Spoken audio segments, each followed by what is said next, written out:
All right, welcome to episode 211 of the Radio Impound podcast for May 15, 2020. And it's 7:08 p.m. now, Jason. We tried at 7:01, right? 7:03, and now 7:08.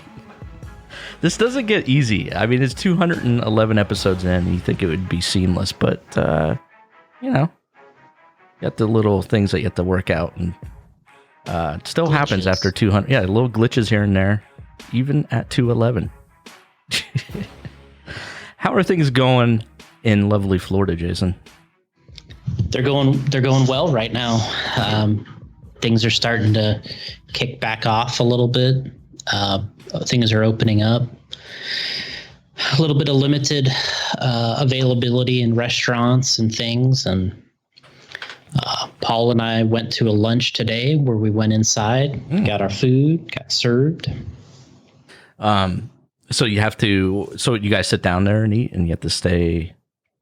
Yeah. So they had tables spaced apart probably now. Or was it Well, they were all in the same position as normal, but people were spacing themselves out. Okay. Yeah. We go into the yellow phase next Friday. So that means what? You get to sleep in your own bed? I really don't know what the difference between the red and the yellow is, other than some of these businesses that can't be open can open again. I guess like the barbershops and stuff like that. Okay. But some people took matters in their own hands and just started opening up. They were getting tired of waiting. But so next Friday, I am out of the red phase into the yellow. So starting to catch up with Florida. So far, it's been going pretty well, and the Super Cup went pretty well. So that's right. We'll just kind of keep pushing along, see what's allowed and what's available to do, and we're kind of waiting to see if they're going to run the AMS Alabama manufacturer shootout. That's scheduled to go off in a couple weeks in Alabama, and they're talking about they want to run it. They want to run the race. So, wow! The drivers are getting kind of excited about it. And of course, the big news out of here in Pennsylvania, LCRC Raceway, A-Scale Nationals was canceled. Yeah, I mean, I kind of was targeting that as our first race back, so it's kind of disappointing in a way. Well, like I said in the last podcast, I thought it might have a chance because it was near the end of June. Mm-hmm. But I still think, like, we're going into the yellow phase here next Friday. I still think that county that LCRC's in will be in the red still. Okay. But I thought there might be a chance, but just a few days ago they announced that. Mm-hmm. So that sucks. Yeah, very. Looked forward to going to that, hanging out. I know. I was kind of targeting that, thinking that was going to be our first run out, but I guess not. So there's no discussions of moving it. Well, I think the post did say that they may target a later date for that, if I'm correct on that. So maybe it will still be at LCRC, mm-hmm. or will they just cancel that altogether? You think, and just do it next year?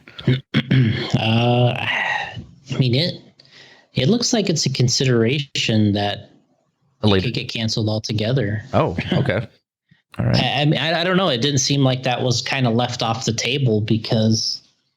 When's the last time that happened to a national? I think never. Wow. So yeah, it's up in the air. Okay. So right now we're kind of targeting that AMS event in Alabama to see if we can get that one to go. Obviously, that's up to the city authorities and people there what they're going to allow. And yeah, I mean, if they're going to allow it, they're going to have a killer turnout. I mean, it's going to be big. People are ready to rock and roll. They want to race.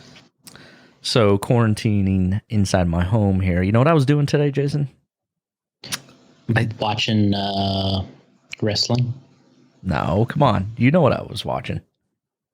Well, the oval event at the big track there, Mega Track.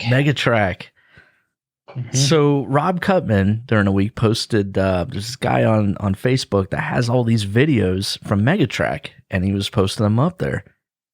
And it's like, wow, dude, that brought back so many freaking memories watching those videos.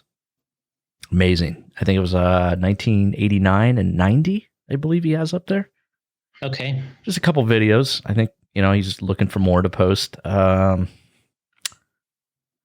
remember the guy's name off the top of my head, but Rob reposted it, and I was like, because Rob was in this race, Speedworks.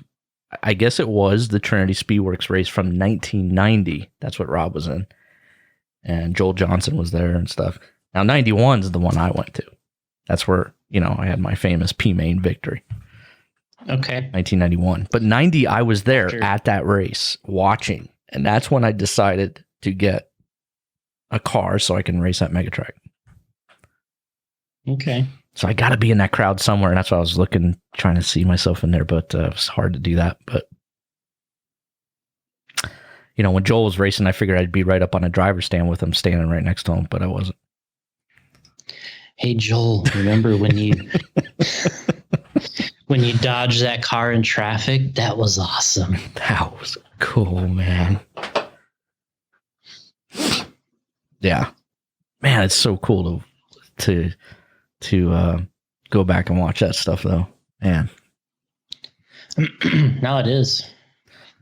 All right, speaking of vintage, Jason, who do we have on the show tonight for episode 211?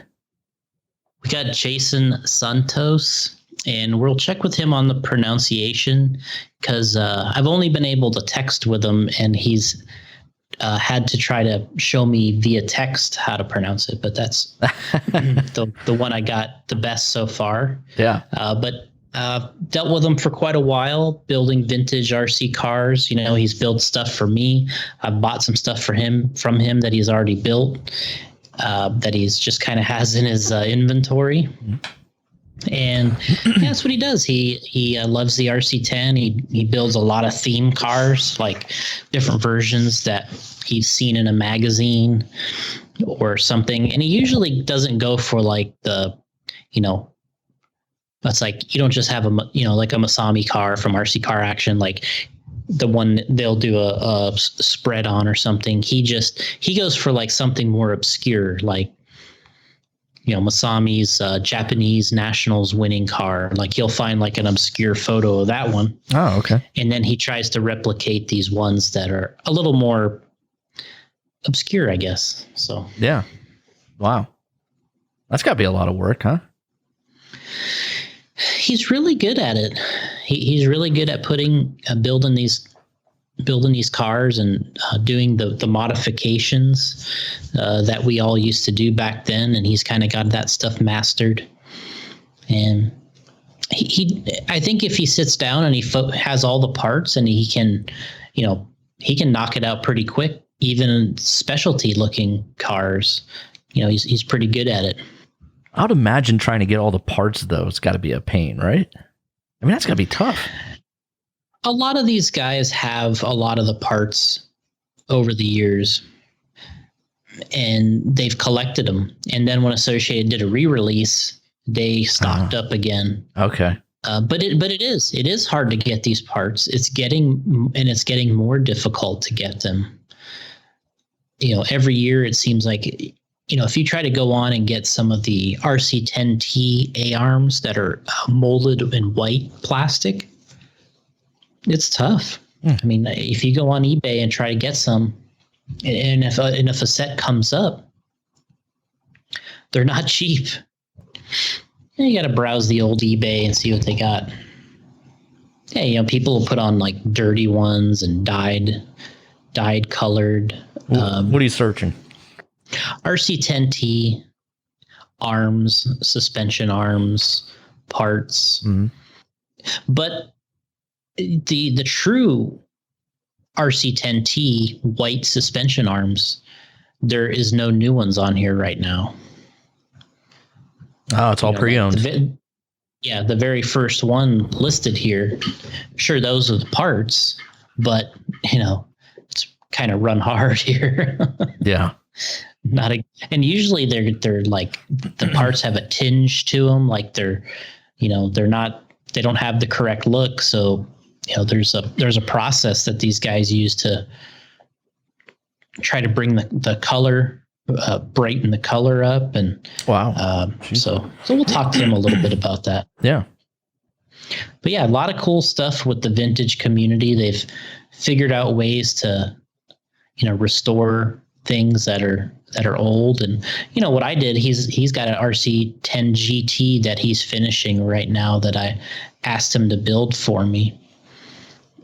And I sent him all the parts. I gathered parts from eBay over a period of time. Like I'd buy like a junk truck because I saw that it had like good parts here and there. So I'd get the truck in, I'd strip it, send him what was good off of it, and combine it with something else. And then when it's all said and done, you got a nice truck, but it was like you kind of had to piece it together from parts you get on eBay. So yeah, his thing is RC10s, and I have a bunch of RC10s also, but of course I got RC10s, but in this case, I'm really into the RC10T, the team truck, and the GT. I really love those two vehicles, and I mean everybody likes an RC10, but the RC10T and the GT, I really like those two vehicles. So yeah, we'll talk to him a little bit about that. He's into the buggies, and I'll send him truck stuff. He'll be like, another truck. It's like, all right, we'll do it. But so then he also restores real cars. I think that's the main job. Obviously, he'll tell us a little bit about that. Yeah. So doing a lot of car restoration, whether it's big or small. I'm going to have to ask him if I find a cheap Geo tracker, if he can restore it for me. Where's Jason located? Pennsylvania. Oh, where at? I don't know. He said he's an hour and a half from me. Okay, we'll find all this out when he gets on the podcast. The Radio Impound podcast, correct? Right, that's what you're listening to. In case you forgot, you are listening to the Radio Impound podcast, folks. Good, right. Good. What do you say we dial Jason up, get some info on all this stuff? Yeah, let's get to the bottom of this vintage craze. All right, we're going to take a quick break, and when we come back, Jason Csontos of rc10talk.com. I was just scrolling through the site there, Jason. That's a real nice site. Forums, man. Reminds me of the old days. Yeah, and that'd be another thing we can talk to him about, because obviously that went through a phase, right, where their forums were everything. Yeah, Trinity Tech Talk. Mm-hmm. And it spilled into Facebook a little bit. The only thing that's kind of unfortunate about Facebook stuff is it doesn't have the organization of like the forums did with, start a thread, and, the organization isn't quite as easy in Facebook, I don't think. Right. No, you're right. Absolutely. But I'm guessing that it's just a matter of time, and they will have that. They'll have that ability. Like you just said, I mean, they're going after Zoom. I mean, they'll get her done. Yep. All right, guys, we'll be right back.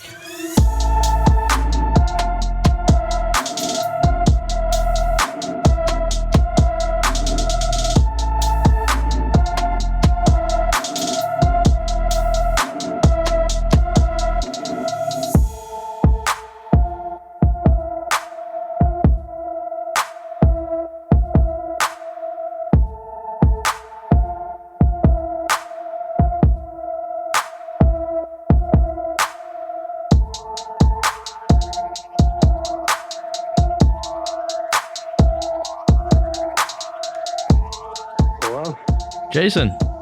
Yeah, what's up? Hey, it's Gotti Jr. from the Radio Impound podcast. How you doing? Okay. How about you? My fellow Pennsylvanian. How you? So you're down in the Philly area, or where you at? In Northampton, around Allentown. Oh, okay. Yeah. You guys are still in the red, right? As far as the governor. Storming? No, well, that too. I was telling Jason up here, I got thunderstorms going on behind me, lightning. So we're hoping this podcast episode goes off well. But anyway, no, the whole quarantining and stuff. I think Allentown's like getting hit pretty hard.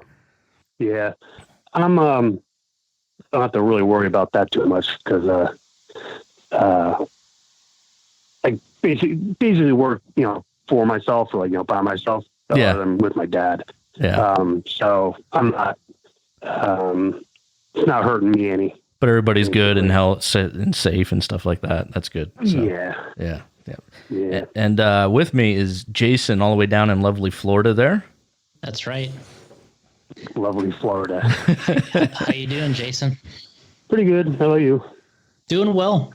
Glad we got you on the show here, and we were trying to do a little pre-show, talk a little bit about before you came on, and he's asking me how to pronounce your last name, and I'm like, I think it's this, but I've never actually heard him say it.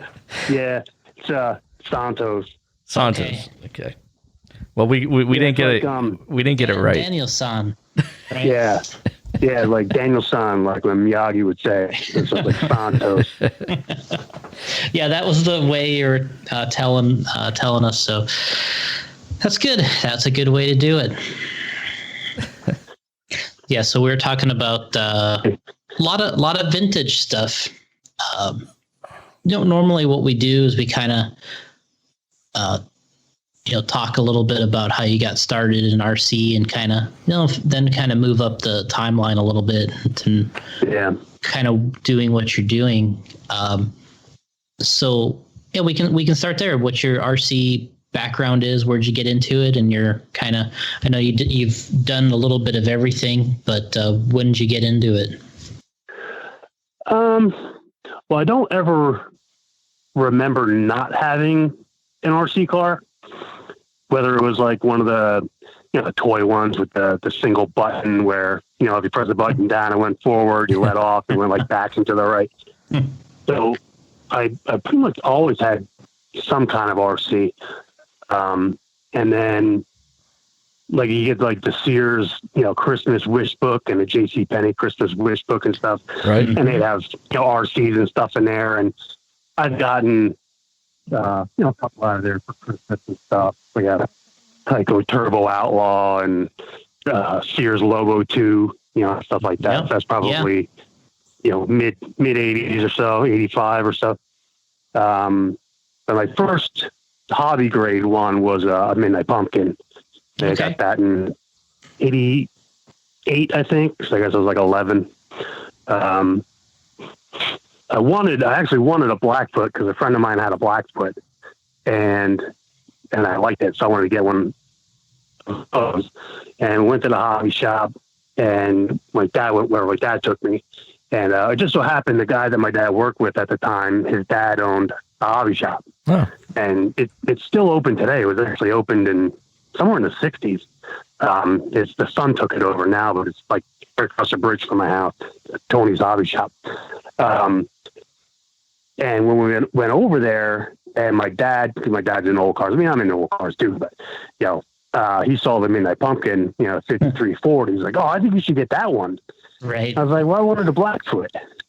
He's like, "Yeah, but I think you should get that one." I was like, "All right, you're buying it, So, but I didn't at that time. I didn't really understand like 10 scale and 12 scale. Yeah. So it's like when you put it together, it's like, why is this thing so tiny looking? Compared to my buddy's Blackfoot. But right. What are you gonna do? I still have it too. I still have it still runs and works and everything.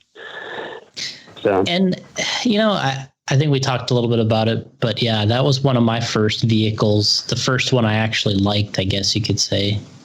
Yeah. I loved mine. I thought it was great. But yeah, so you progressed from the Midnight Pumpkin then, huh? Yeah. And so, I mean, well, I used that for quite a few years. Like that was like basically my only car. And then somewhere maybe 2 years later or so, I got one of the Parma, the California sport truck kits. Okay. So that was like my first pan car. And then after that, I met a guy, well, a friend of mine at the time. He knew an older guy that raced. And I met him, and he had a junior T. Okay. And he raced dirt oval and stuff with it in the truck class. So I saw that, and I thought it was pretty cool. And he was telling me about, the racing and, where to go racing and stuff. I was like, all right. So I went home and told my dad, hey, I want to get one of these Losi Junior Ts. So I had to do a lot of manual labor to pay for it or to get it. But we have it's like a 30 by 32 or something like that pole building. And when my parents bought the house, there was nothing but stone in there. So I had to shovel like 8 inches of stone out of it and take it out and put it up on the driveway and dump it, spread it out and everything. So that's what bought me my junior T. So you definitely earned that one, right? Yeah, I earned that one. Yeah. Yeah. Sounds it. But that got me, racing because I basically got it done, it was like a multiple sclerosis race, like a charity race almost, where you had to like pick up, like get sponsors and stuff. And they would, they'd give you however much a lap. Right. So, if they put you down for, I'll give you 10 cents a lap or 5 cents a lap or whatever. And then at the end of the night, however many laps you turned, that's what they had to pay. So that was my first race with it, the dirt oval. Okay. And that's basically all I ever really did. There wasn't too much off-road around here at the time. There's tons of dirt ovals and carpet, carpet oval running pan car and stuff. I progressed in the pan car stuff, but I mainly stuck with the dirt oval stuff, whether it be modified bodies or late model bodies or, with the big sideboards and stuff. And a couple sprint cars, the custom worked Enforcer, stuff like that. So, was the Enforcer 2-wheel drive or 4-wheel drive? That one was 2-wheel drive, direct drive. Was it the Dominator that was 4-wheel then? Yeah. Okay. I always wanted them. I always wanted one of them because those things were. The cat's meow. Yeah, I mean, and like when you're running those mod on 7-cell, and with the sideboards and stuff, those things were just crazy. You know what I mean? Yeah. And then guys would run them on foams, and they were even crazier. Right? Yeah, yeah. And basically, all I pretty much all the tracks around here were all foam. I didn't really run too many. I think that first truck race that I ran, they ran foams there too, but you could run like strikers, the Pro Line strikers or something like that. Yeah. So I think I ran those, but everything else after that was pretty much all foams. So then, kind of progressing from there, what was the next? Well, what was the next step of the car evolution? You talked about the what was it? The bowling? What was it? Some kind of California street truck or something? That was the Parma. It was it was a California sport truck. It was like their Parma's Good Time series, where they had like that 58 Corvette and the Days of Thunder kits and like that. So it just had like this kind of lowrider Chevy truck body with the flare, the big sports side bed, and that wasn't really a race. You know what I mean? It was more something to kind of toy around with. I eventually picked up my first real pan car was an Agitator Jr., the advanced racing technologies Agitator. That was like my first real pan car. And then I got a Corrali SP10.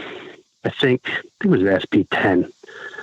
Some guy brought it into the hobby shop, and he was put it on consignment in the front window.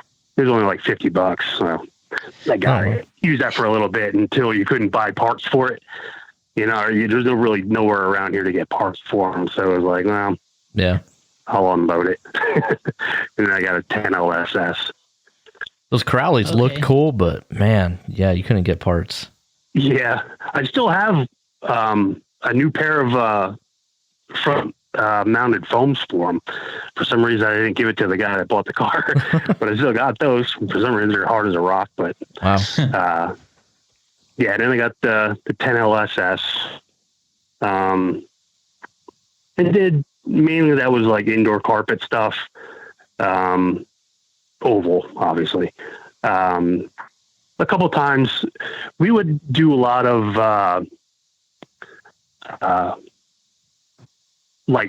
carnivals and stuff.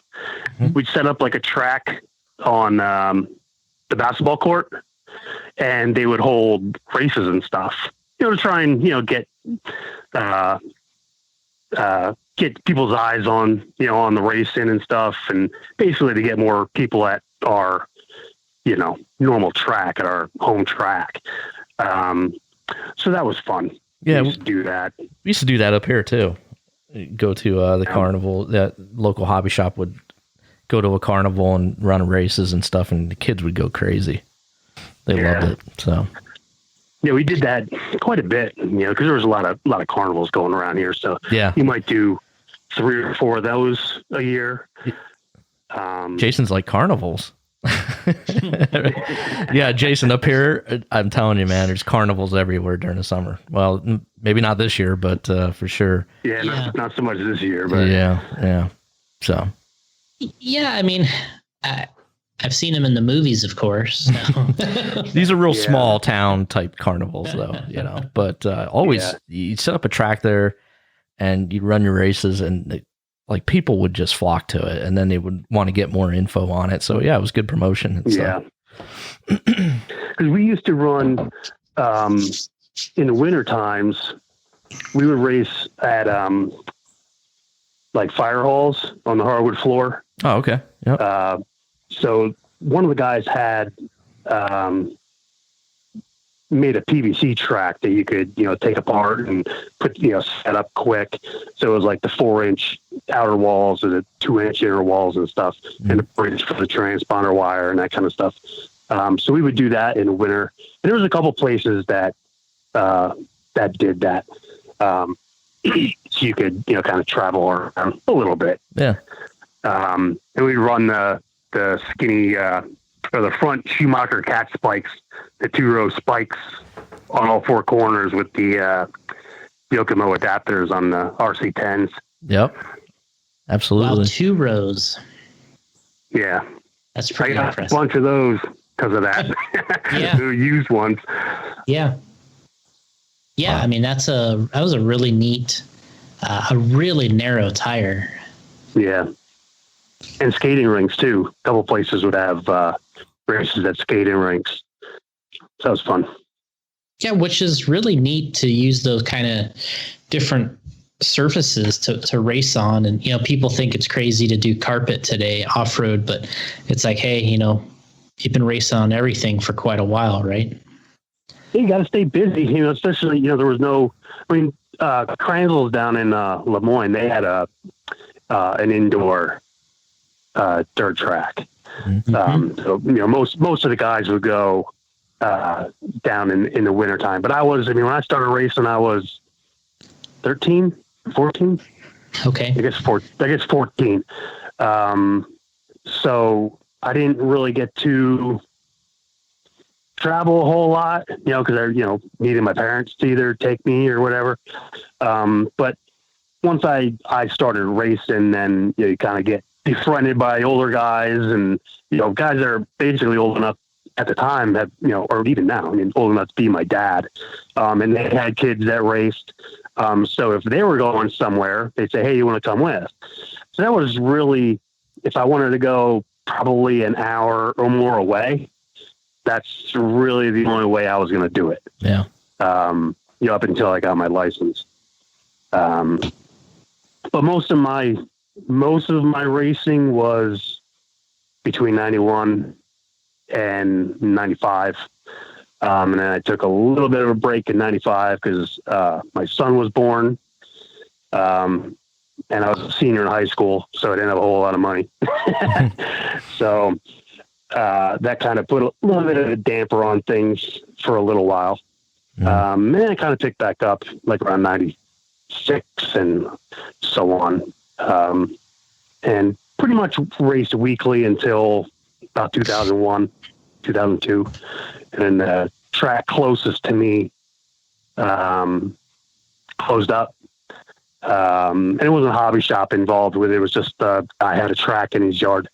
And I don't remember, he sold the lot or something like that. So that was basically the end of that.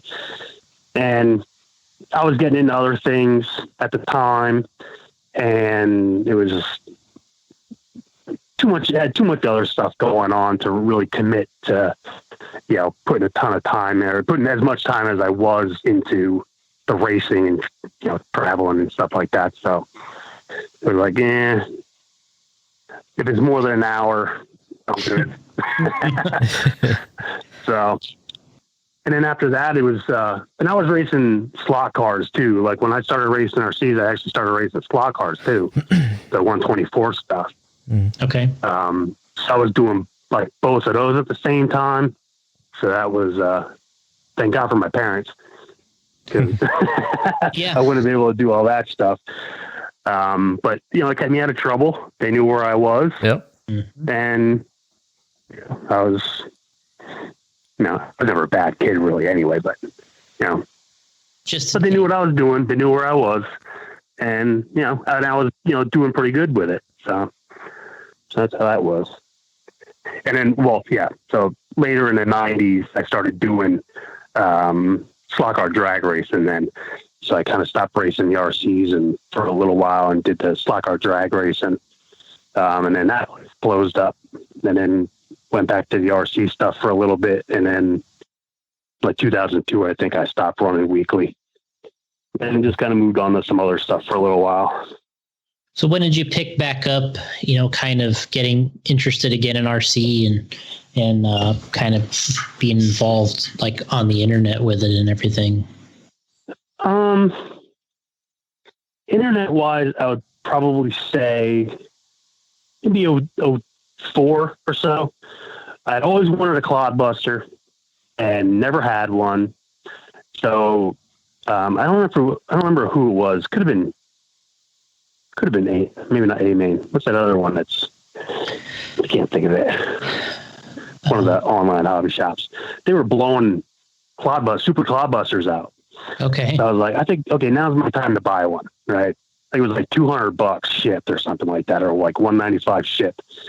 So I bought one. I think I bought two of them actually.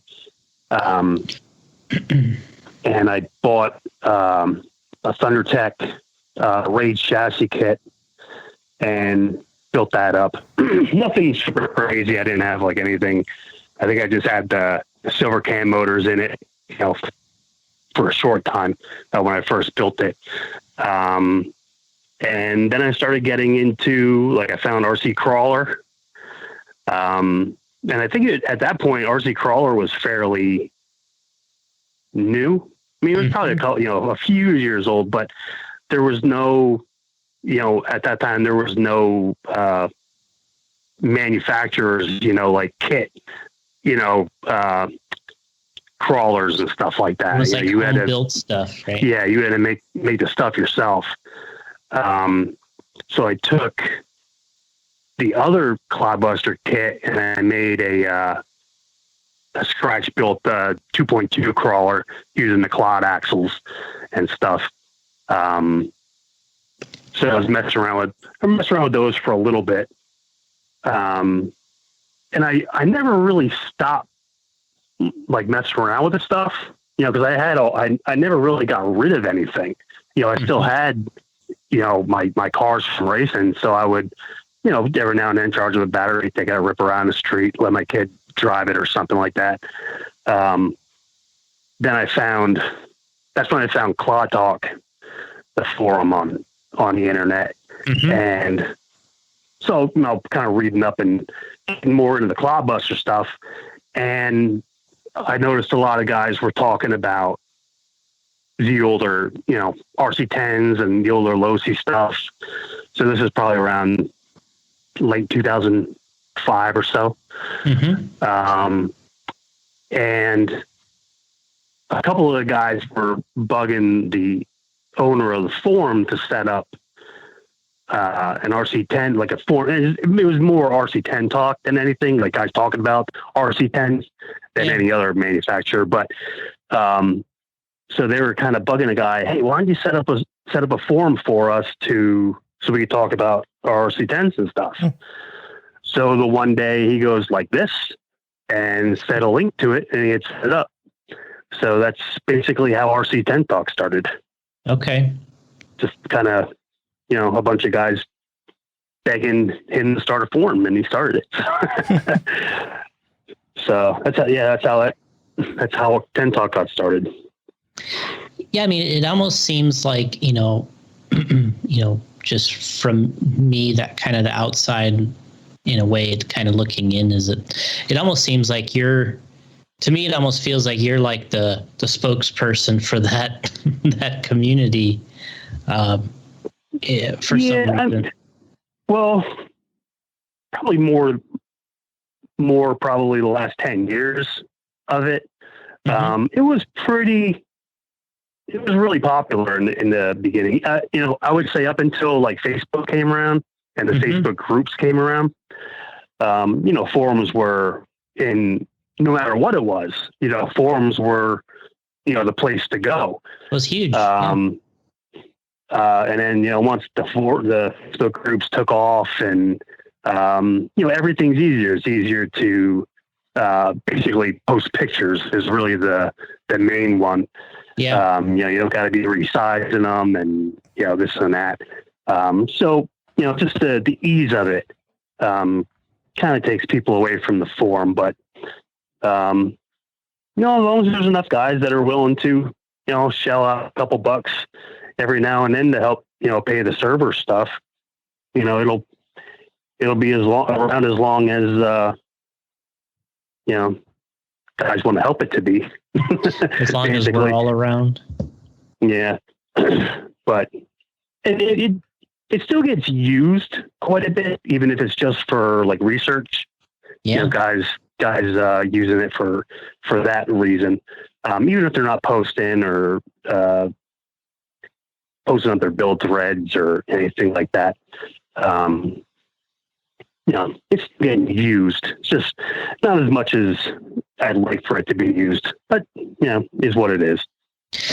It's just, Gotti and I talked, before you came on, just sort of about, what you were referring to about the, kind of the groups on Facebook and stuff, how, it is easy, it is nice, but the organization isn't the same as having the old forums. Yeah. It's hard to find that Cliff Let Build page that you had. And, to me, like you said, it's almost like a research tool now, right?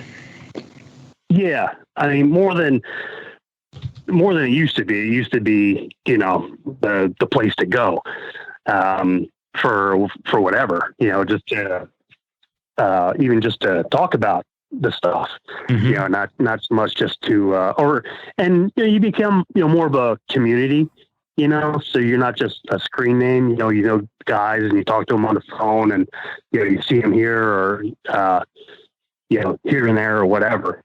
So it's more than just an online thing. So that was cool. So you lost a little bit of that.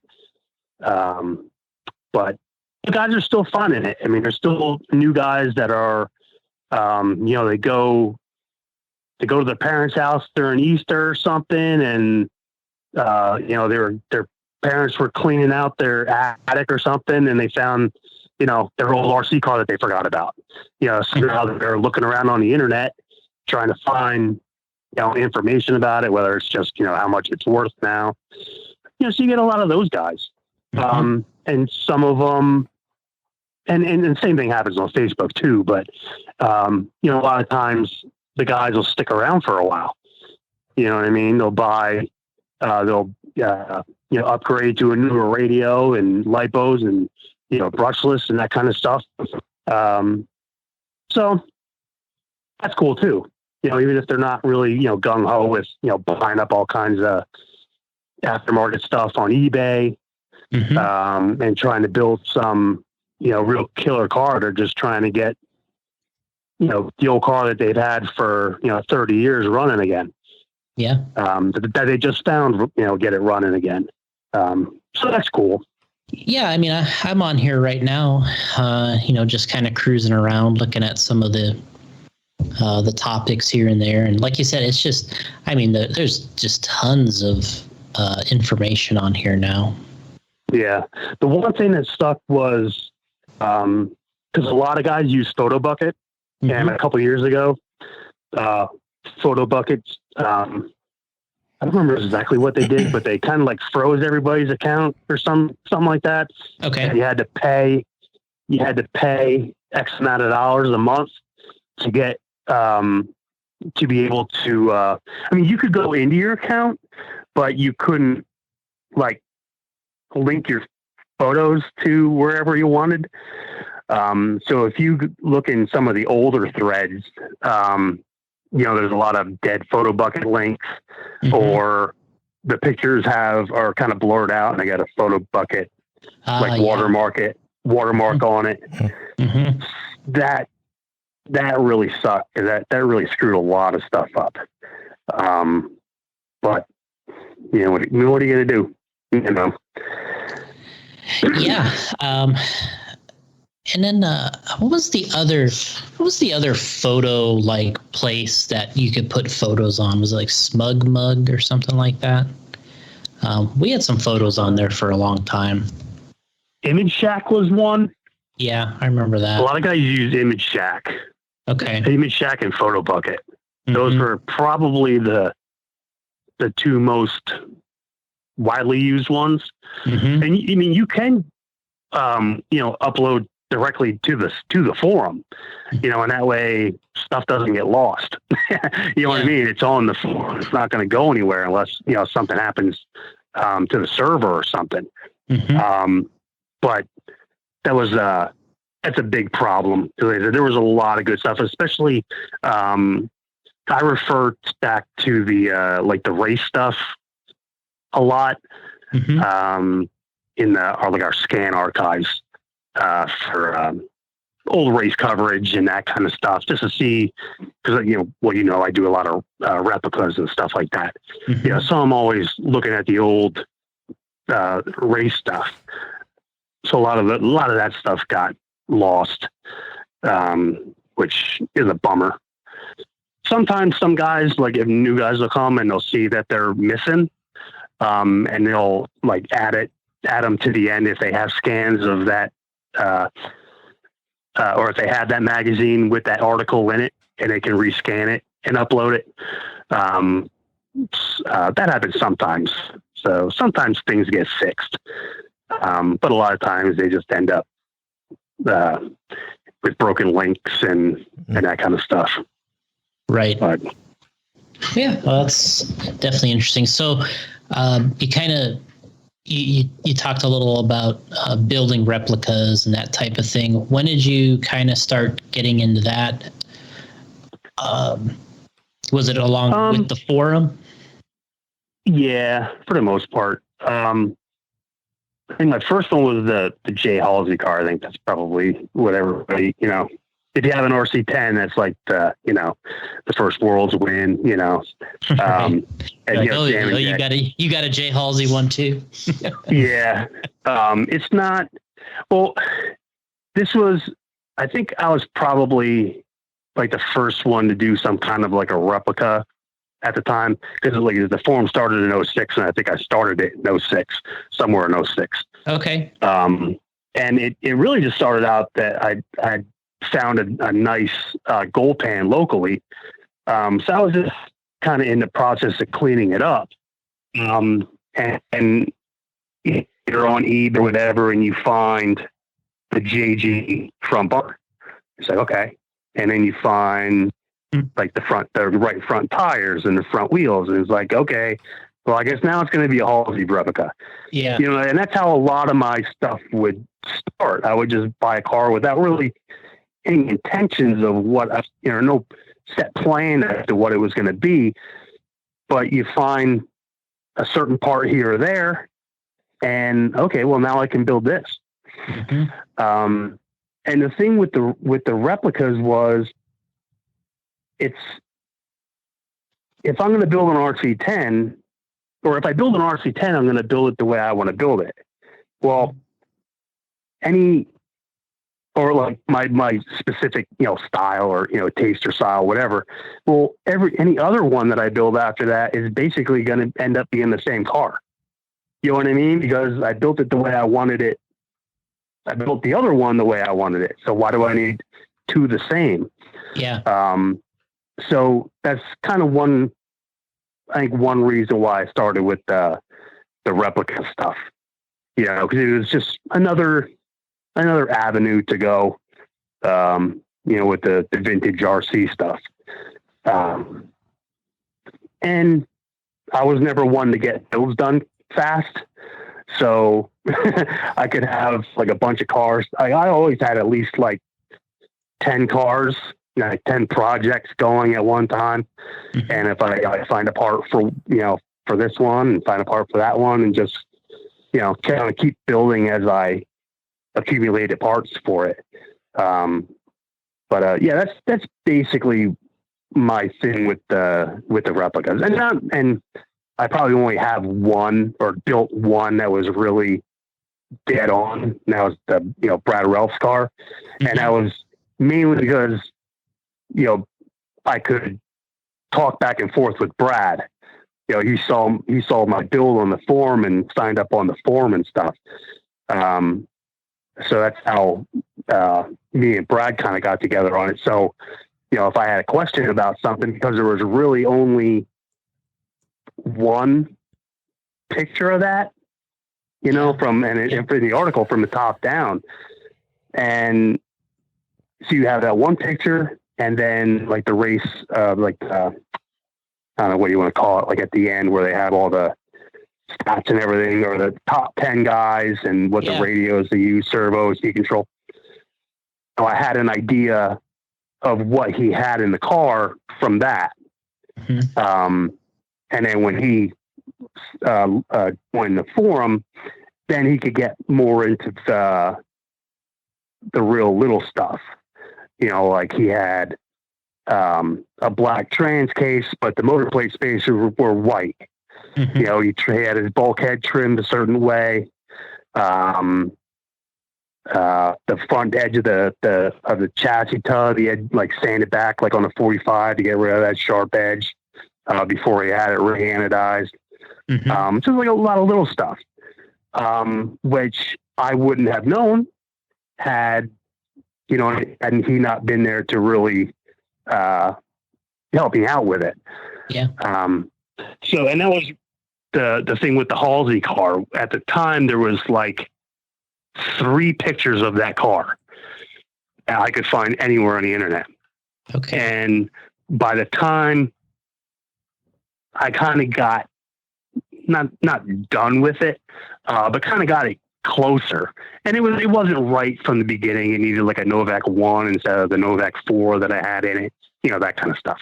Mm-hmm. But it was a done car. I had to look for all vintage stickers. It took probably 6-7 years to find all the stickers for it. And a couple of them full commitment. Yeah. And it was like after 6-7 years after I got done, like I hunt around for years for all these stickers, and places like MCI or other guys would be doing a replica, and they would just call up MCI up in Canada and say, "Hey, I need all these stickers." You know what I mean? So like they would come out with a complete sheet of them. It's like, come on, damn, you know. But the only good thing was not all the stickers were sized correctly, so you can tell which ones are kind of not fake stickers, but you know, not original stickers. Yeah. Well, take that then. You're like, Yep. Like there was this one guy. He was, I don't know if he was selling it. Oh no, he signed up on the forum, and he was talking about, and he had a Halsey replica, and he said, "I built this back in 1988 or something like that." And as soon as I saw it, I was like, "No, you didn't," because he had one of the re-release Protect bodies. right. Like the old one had the wavy window net, and this new one had the straight window net. So it's like, come on, dude. We're not. You know, the guys on this site are not amateurs. Yeah. Like, you know, we don't look during at the day, but not yesterday. Yeah. So it's like stuff like that. You know, you don't give them you give them a little bit of a hard time, but yeah, you know, you give them a little nudge. Good fun. Yeah, yeah, a little nudge. But I had sent I actually sent my replica out to Jay. I don't remember who I think Eric got me in touch with Jay, and I called him and we talked on the phone. You know, like I just asked him questions about the car and because other stuff. And we talked for like a half hour or so, and then I sent the car to him, and he autographed it or signed the body and took some pictures with it alongside the trophy and him holding it, kind of like he was in the picture after he won the race back in '85. So that was cool. He sent it back, and then I ran it. I think I ran it. Oh no, that was before I sent it to him. I did race it a few laps at the first vintage Nats in 2008, and then I flipped it once. I was like, oh, that's the end of that. Yeah. Stop. Yep. Nobody hit me. Yeah, please don't run into me. So yeah. So it has a little bit of dirt on it yet. So that's good. Yeah, I mean, so you kind of moved a little bit deeper. When I was talking with Gotti earlier, I was telling him that, you know, you kind of got into almost to the point where you're kind of building or searching out almost more obscure cars. It's like you said, at first everybody wants the Halsey, you know, first world championship race. And then there's the Clifflet from RC Car Action 1990. And then but like you started kind of going off in different locations, kind of searching out these different types of cars to build. Yeah, I liked having stuff other people don't have, so to speak. I found a couple pictures of this Masami car RC10 from the '88 JMRCA race, and I thought it looked. There was like one body off picture from like the top down. And then another one where he's like coming out of a corner and he's like kind of counter steering and stuff. So it just looked really cool. So I was like, and the parts were dyed red, and the one front AR mount was white. Like it got broke or something. Like, you know, it broke or something, and he just had a white one to replace it. Right. So like, and I was like, oh, that looks pretty cool. And I always kind of had it in my mind, or kept it in my mind. And then like the right chassis popped up on eBay or in the buy sell trade or something on the forum. So I bought it. It's like, okay, well, here's the start of it. So then you just, you know, kind of, you know, keep, find parts here and there. And that one was a little tough because it has that KO, the CX3 speed control, which is not easy to find, and I had to have a brand new one. I wasn't going to put a used one in the car for some reason. And it took a couple years, but ended up finding one, and paid more than I wanted to for it, but I needed it.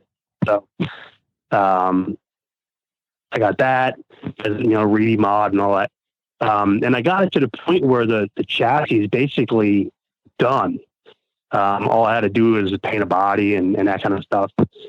And around that time, Masami was, with Facebook kind of starting, and Masami was kind of posting older pictures and stuff on Facebook and whatnot. And I sent an email to him where I messaged him about I remember what it was. He had that, that picture that he took, or that he has with all his winning cars and all his trophies, and he's standing in the middle. Yeah. Well, I'm looking at this picture, and I was like, there's that damn car. It's like, off, like all the way down, like the second row, all the way to the left. I was like, that's the car. Yeah. And so I sent him a message that said, hey, could you take some pictures of that car for me? And he's like, yeah, sure. And at the time he was racing somewhere else. It was going to be, a few weeks or whatever. But a few weeks later, I get an email with all the pictures of this car. And I was like, awesome. Now I get to see all the shit I did wrong to it. You're like, this is the best photos I've ever got and the worst. Yeah, right. Yeah. So it was like, and it's not a lot of stuff, but like I had a bunch of the white associated shock rod ends. And I kind of thought, maybe that's probably what he used. So I dyed a bunch of them red, put them on the car. I was like, oh yeah, that looks spot on. And then you get these nice pictures, and he used the Yokomo rod ends from like the YZ10 and stuff. I was like, man, I ain't buying a bunch of Yokomo rod ends to make this thing right. Yes, you are. I kind of lost steam on that one, so it just kind of sits around in the box. Oh, okay. It's like 85% done because I'm just kind of mad about it. Oh, wow. That happened. But it was cool that he sent me the pictures, Yeah, that's awesome. You probably figured you weren't going to hear back from him. What's funny? I kind of didn't think I'd hear back, but they did, yeah. That's awesome. That isn't the one you were telling me I had the photo that I sent you, right? Is a different car, the photo that I sent you? Like there was a couple photos I took when I was there that I sent to you, and I think you were working on one or two of the ones I had sent you, right? Yeah, you sent me the 92 JMRCA win, the 93 JMRCA win, and the 94 Winter Champs win. Okay, yeah. Those are the ones. And I think when I was like doing my research and stuff, I was kind of noticing that the World's car, his 93 World's car, and the 93 JMRCA car were very similar. Mm-hmm. And I basically figured out that it was the same car. But I guess a lot of the guys changed to they put the hybrid drive on their car at the Worlds in 93. So I believe he just swapped in a complete trans, and then just, changed it, because when it was at the Worlds, he had a black motor plate. And when he was at the JMRCA race, it was a gold motor plate. But the chassis was still the same because they were the way they were cut in the back. So the same tub, shock towers, rear arms, the turnbuckles, everything was the same. The battery box was the same, but the front arms were white in the Japan race and black at the Worlds. So I did a version of the Worlds of the 93 Worlds one. Yeah, I was just watching those videos. Actually, Gotti and I were watching them while we were doing a podcast the last week or something from that 93 Worlds. And yeah, there's some pretty funny pictures of his car where he ran like the multi-wheel dots, the multicolor, like the spiral wheel dots. Yeah. I talked to Chris at Dark Side Designs. Mm-hmm. He makes those dark side wheel dots. Mm-hmm. And I said to him, I sent him a picture. I said, you think you can make these for me? And he did. I didn't buy them yet, but he did make them or design them up for me. So I have those to put on it. And that was kind of the biggest reason I wanted to do it that way as compared to the JMRCA win. Mm-hmm. Just because I could run those wheel dots on it. I haven't seen any pictures of the car in Japan with those wheel dots on it. Yeah, that was real recognizable of the couple mains he ran there with the spiral looking. They weren't really spiral, but it was like they're like triangle pie shapes, right? Yeah, wasn't like the Japan flag, or not the flag, but it's almost like I don't know if you want to call it like a starburst almost, like a red circle in the middle, and then the yellow and red kind of go out from there, like pie pieces. Mm-hmm. Yeah, so one day I got a bunch of re-release, and I did that with a re-release car. I started doing all these, like, I call them modernized replicas. Mm-hmm. So I use the re-release cars, and they're basically all re-release parts too. But I'll put like modern versions of the electronics that they ran back then. Mm-hmm. So that's like I need a bunch of Novak pulses or something, or kinetics or whatever, right. Because all those guys are running, M1Cs and that kind of stuff. But now I'll run like, modern servos and receivers, obviously, because of the 2.4s and stuff. But if they had, Reedy motors, I'm running, they got Reedy motors in them. So that's kind of what I'm basically doing now. Every now and I still have like regular kind of true replicas that that I slowly work on. I was kind of knocking out all these re-release Worlds cars that I have. So I'm pretty good for the next site. Every year when I go to the Vintage Nats, I build up a new 2-wheel drive car. And then I race it there, and then it goes away. So as of now, I think I'm good for like the next 5 years, I think. New 2-wheel drive cars.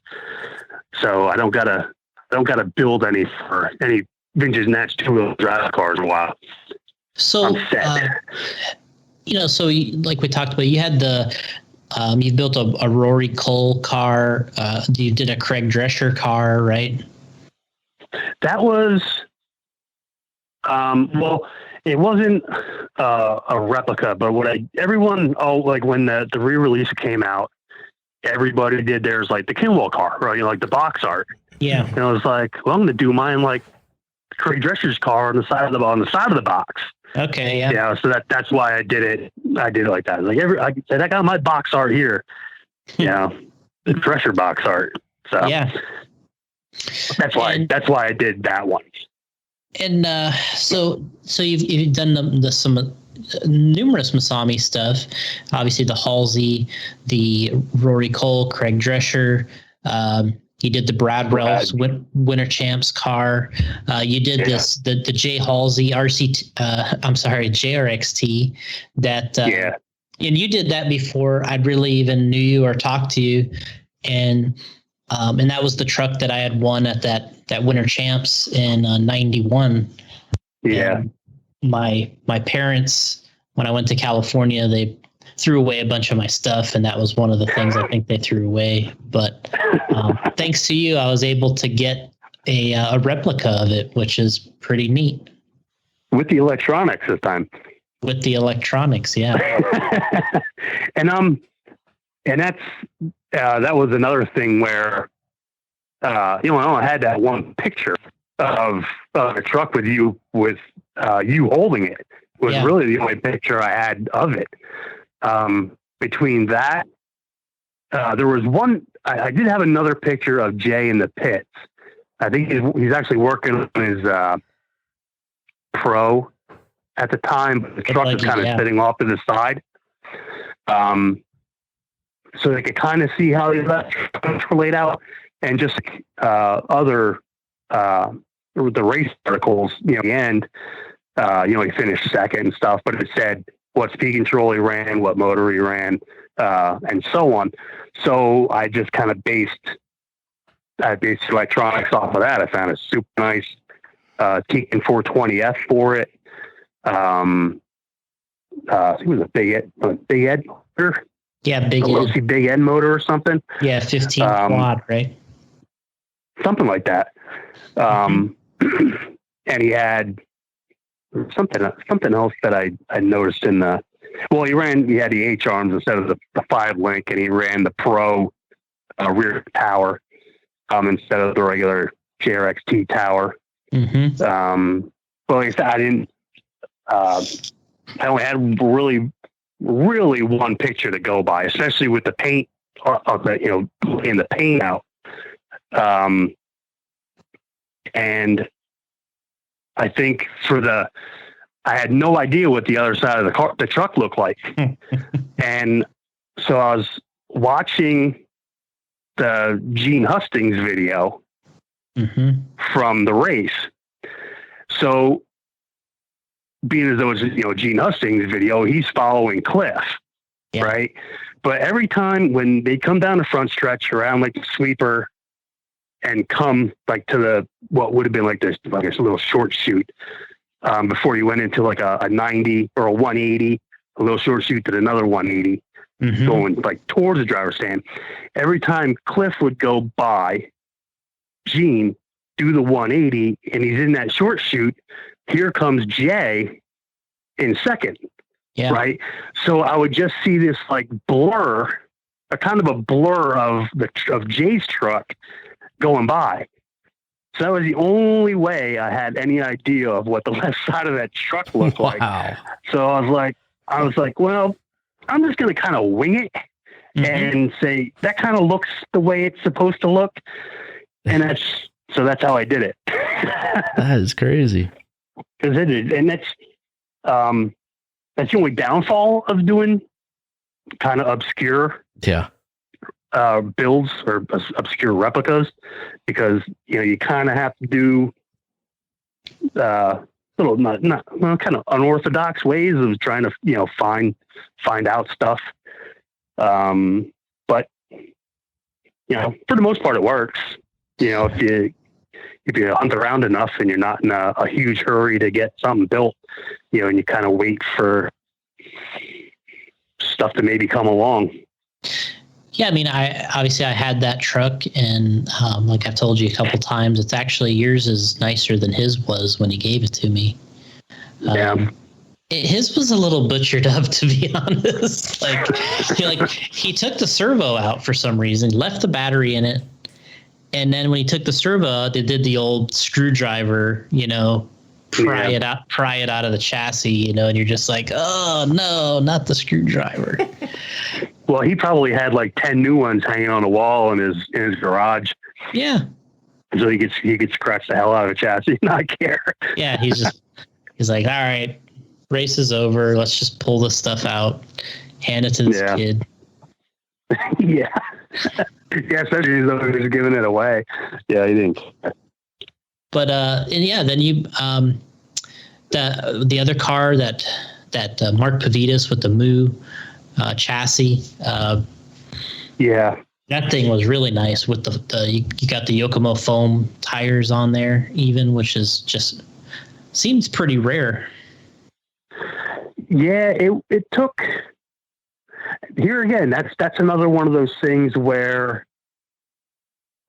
something coming up on eBay kind of dictates the direction you take with a car.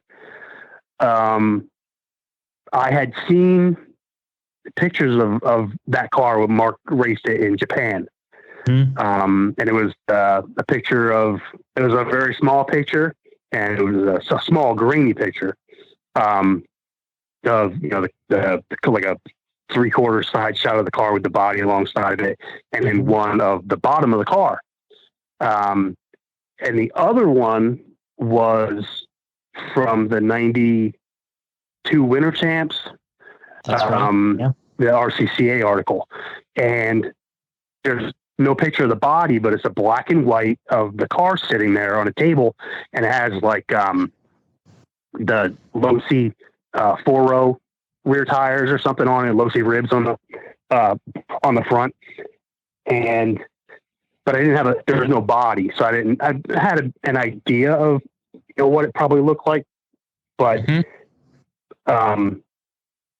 not saying that I couldn't say if it definitely had the moose spots on it, but you basically knew what Mark's, car looked like, unless he had the moose spots all the time on his bodies in 92, which is possible, I guess. But then when I saw the Japan one, I was like, oh, foam tires on that.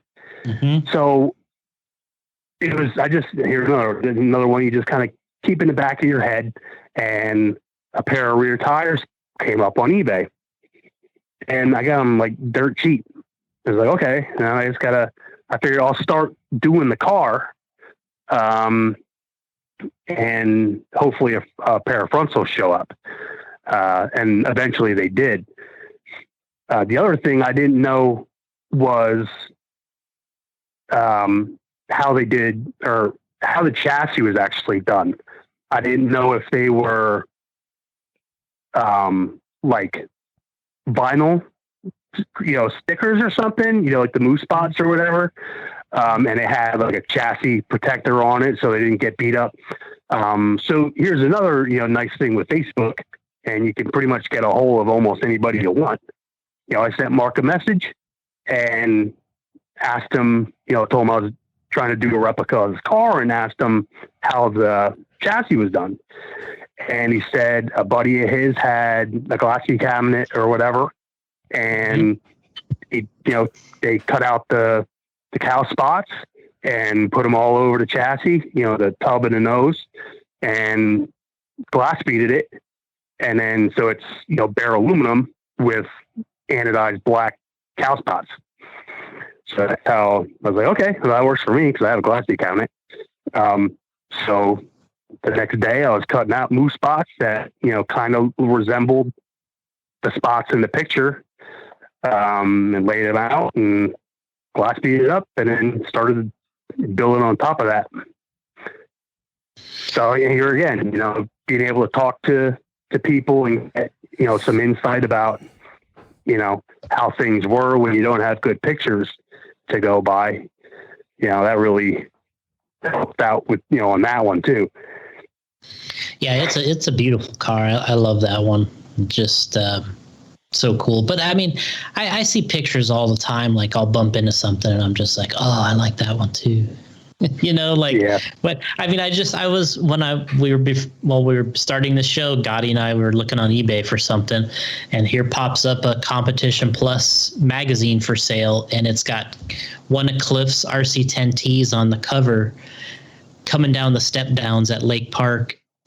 I remember this race, and I'm like, oh man, he's got stripes on the side of this thing. I'm like, all right, now I need one of these bodies.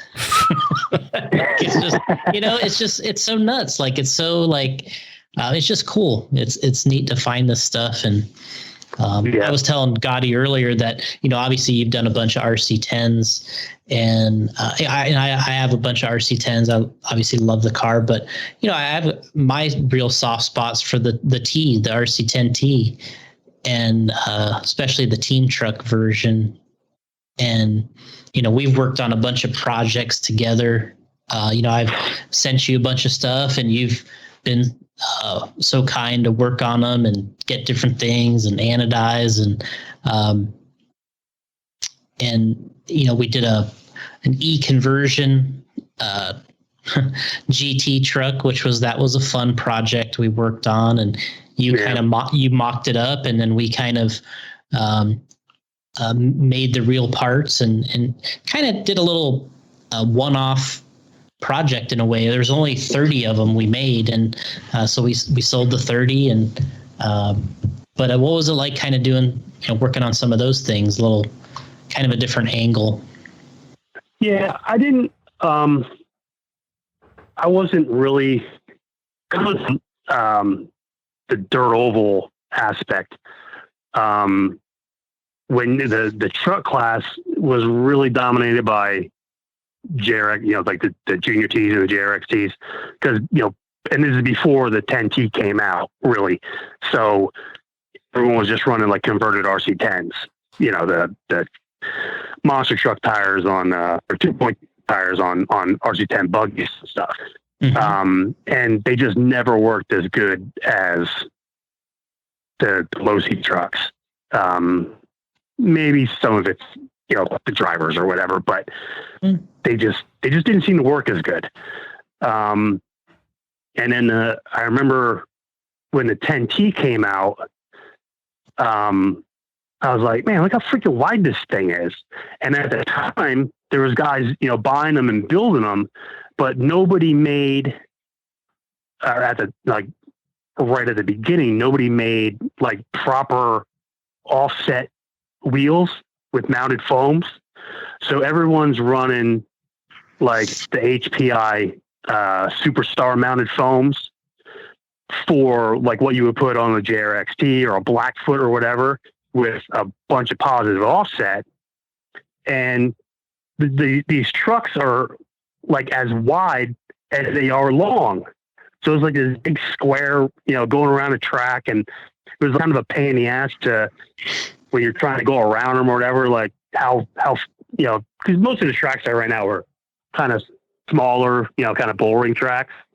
And, it was like kind of hard to judge when you're trying to pass them down the backstretch at night with in each corner to be booking tires and everything. So I never liked them just for that reason, the T's and the LXTs and stuff. But I wasn't in the truck class too after that came out. I got my team car and stuff and running EDM or open wheel. But every time I would get a truck, either locally or if I saw a good deal on eBay and pick it up, I always ended up converting them to buggies. I don't know. I never felt like having a truck. And then, well, after I met you up at the Nats in, like 2015 or something. Sounds right. 2014 or 2015. You messaged me and, asked about doing some kind of a buggy build. And I was like, yeah. And then, so you're trying to come up with ideas and stuff. And, it just happened that it was going to be like the 25th anniversary of the 10T. Mm-hmm. And so I was like, hey, why don't we do like a Clifflet Moo build or something?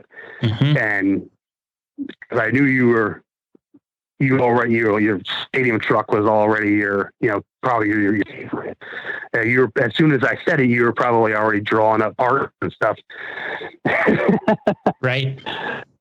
But yes, that's how I started. And I worked on really anything. Anything. It's just like real cars too. We'll work on anything. Don't really specialize in anything. But it was fun just doing something different. And you were designing new parts and stuff. So it was getting a bunch of parts that nobody had seen. All new, and so it was cool from that angle. Working on it. Mm-hmm. Yeah, I think that the Clifflet truck we did there, that thing turned out amazing. That's obviously one of the things doesn't move very far. Likes to kind of stick around. We don't mess with it too much, and yeah, it's awesome. And obviously, then we did the E conversion for the GT. We kind of mocked that thing up, and we were able to make some. I mean, we made a very limited run on that thing, but that was a fun project. Yeah, it was. We had sent like basically 4 GTs to me. You're like, do you want to restore some GTs? And I was like, okay. So there's a big ass box of GT stuff. One of them was basically like a partially built, new build. So that one pretty much went together fairly simple. And then the next one was, I basically took the best of everything and built that one, which is kind of like a mid-run one, or mid-run of the tub version with the black arms, and the rest of it were white parts. And then we had enough to build a third truck, and not really enough to do the other one, or to build the last one. But then I, said to you, was like, what do you think about doing one of these as like an electric conversion? Because that way there were certain parts that I wouldn't need, or I wouldn't need to be, or we wouldn't have to come up with those. And it was really just going to be like, kind of just a throw together truck, really. And you're like, yeah, let's build it. And then you can run it up at the Nats. And then it just kind of evolved into more of a, possible production kit, for the parts anyway. Yeah. For others to do with, do it to theirs. And, doing the electric conversion on those it's nothing new. Guys have been doing it, for a while. It was just, it was, add these parts, and it kind of made sense to, if you were up for it, or, you wanted to do it, why don't we just make this one, an electric conversion? And then the last one, turned into the one that is on its way to you. Yeah, I'm excited, and obviously I've been working on trying to do some videos. Kind of got it going when we did this. I ended up getting that JRXT from you, and I was like, you know what, we might as well work on a YouTube channel and kind of feature some of these vintage cars and builds, and it's actually been a ton of fun to do. And we've gotten a good response, and we did the RC10 one, and of course the GT is going to make the cut, and we're kind of we're going to feature that latest one in the video for sure. Yeah, that one turned out pretty good. Listen, red. Yeah, I mean, yeah, exactly. We got. I was talking to Gotti before, and I was telling him that if you decide you're going to build something, you get and you have everything, you get them done pretty quick. But you're obviously more than willing to be patient. But one thing I noticed is when you're one of the hard things in the old days for most people was they didn't have the patience, or they weren't detail oriented enough or good with tools to make a lot of these chassis cuts and sanding. But it seems like you really knock those things out and make them really nice. And it doesn't seem like you're definitely not using any special equipment. You told me you burnt up your Dremel. But they all come out great. I mean, is there any special techniques you use to cut chassis down and that type of thing? Not really. I don't have any kind of mill or anything like anything cutting sides down. It's kind of hard to do on a mill. You kind of got to do it by hand anyway. Yeah. But I just lay some tape down, measure how far down I want to, cut the sides or whatever, and lay some tape. And I just use my Dremel, the thin cutoff wheels, and I'll basically just kind of lightly and slowly just kind of work the Dremel along the tape. I'm not trying to cut it all at once. So I'm basically just like scribing it and then just keep going, just keep doing it. Until eventually the disc will stay down in the groove far enough that you don't got to really worry about it walking around too much. Then you can turn the speed up a little bit and put a little bit more pressure on it. And once the sides are cut off, and I just got a sanding block, and I'll put some 80 on it or whatever, and sand them smooth if they need to get squared up a little bit or whatever, from side to side, and then go down to like 220, and then I'll hit them with like 400, and usually 400 is pretty good. If I have like some 1,000 or something laying around, I'll just kind of buzz over that by hand just to bring the shine up a little bit. But yeah, that's it. I really don't have, other than I got a small benchtop drill press, but other than that, all I have down here is my trusty Dremel, my new trusty Dremel. Yeah, you said what was the other? How old was your old Dremel that just went? Yeah, my dad got me that when I started racing. Well, mainly for slot cars, because you do soldering and stuff. With like building slot car chassis and stuff like that. You kind of I use the Dremel a lot with the slot car racing. So I guess when I was 13 or 14, he bought me for my birthday or something, or Christmas, a big Dremel Craftsman Dremel set. And I used that thing up until last week or 2 weeks ago. And I finally took a crap. So 30 years.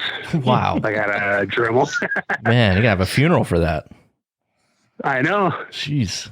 I don't think I'll be able to throw it away. It's like losing a family. Yeah, no way. Yeah, no way. No, I would never throw that out.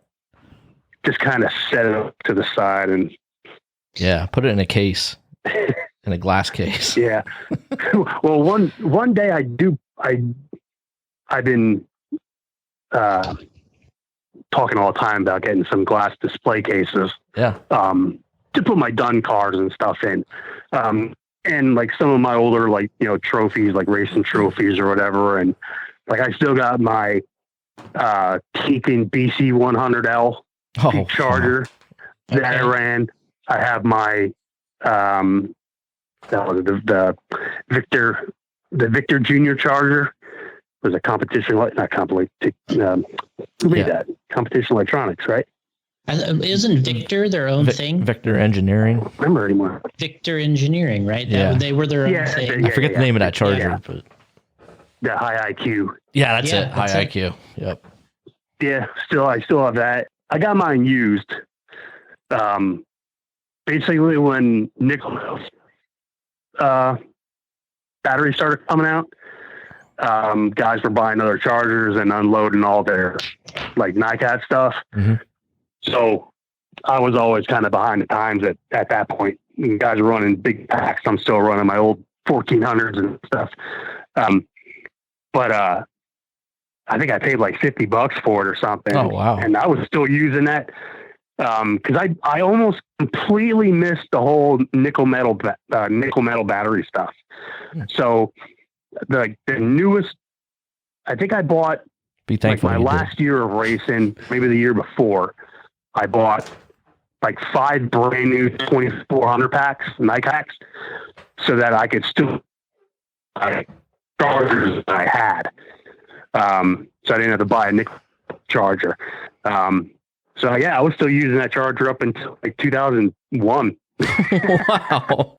Hey, got the job done, right? That's right. Yeah. Yeah, you gotta use what you got.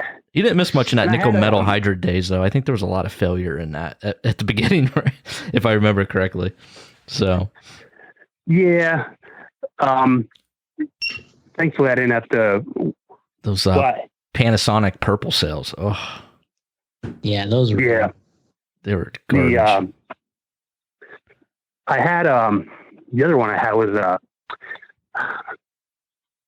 Tekin BC 112.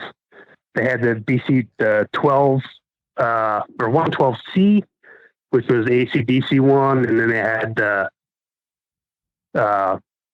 112A that you could plug into the BC 112C. Okay. And it had that discharger and everything. I never had the discharger, but yeah. So I had the Victor Jr., my 100L, and the 112C. Those were my chargers. I still got them all. They'll still work. Wow. It's amazing, that they all work so well. I'll bet somebody could figure out how to convert that Victor Jr. to charge LiPo. I bet somebody could do it. Yeah, I know I couldn't. I'd be like, this thing's gonna blow. Well,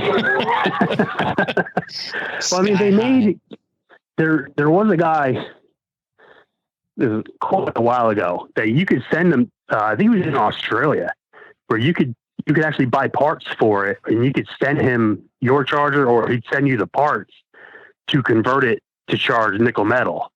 Wow. Okay.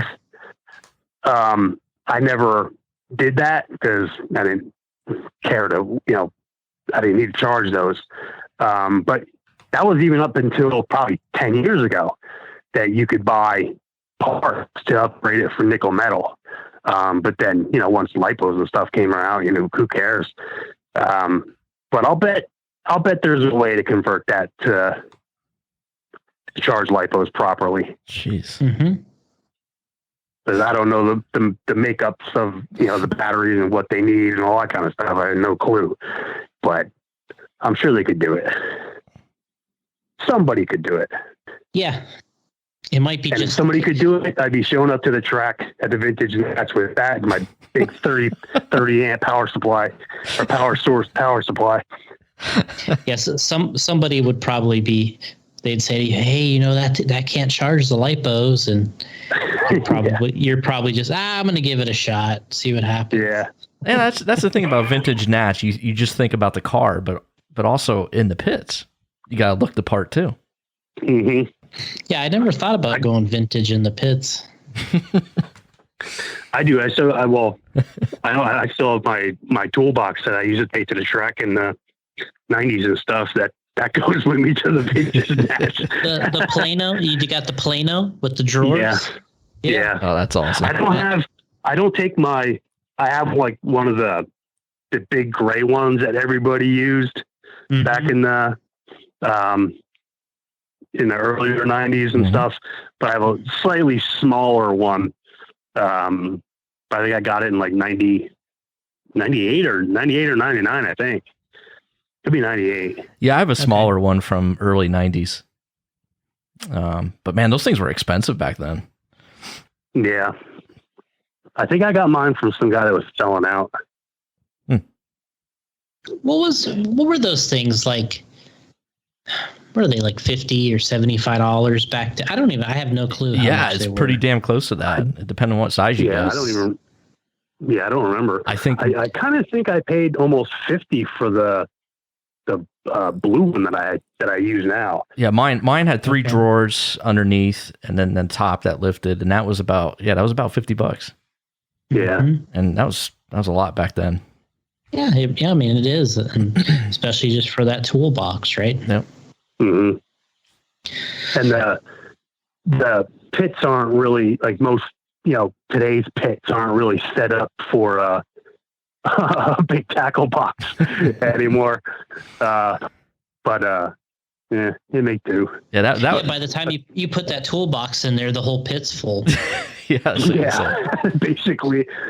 Or you can't because they got the like the shelf on top for you to set your cars and stuff. Yeah, the lid doesn't open all the way. So you can't even like leave the lid open. Yeah, that's how you flexed back then, Jason. You just, brought your tackle box out and threw it up there on the pit. Yeah, and everyone's just like, "Wow!" Yeah, but everybody had pretty much the same one. Yeah. But then there was guys like me, like, man, some guys that wish I had that one. There were some guys that would. I remember one guy used to put his tools. Remember those canvas battery bags?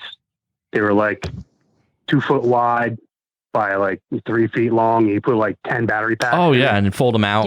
Yeah, right. Yeah, fold in like a half. Yep. Or there was, I think there was a guy that used to put his tools in those.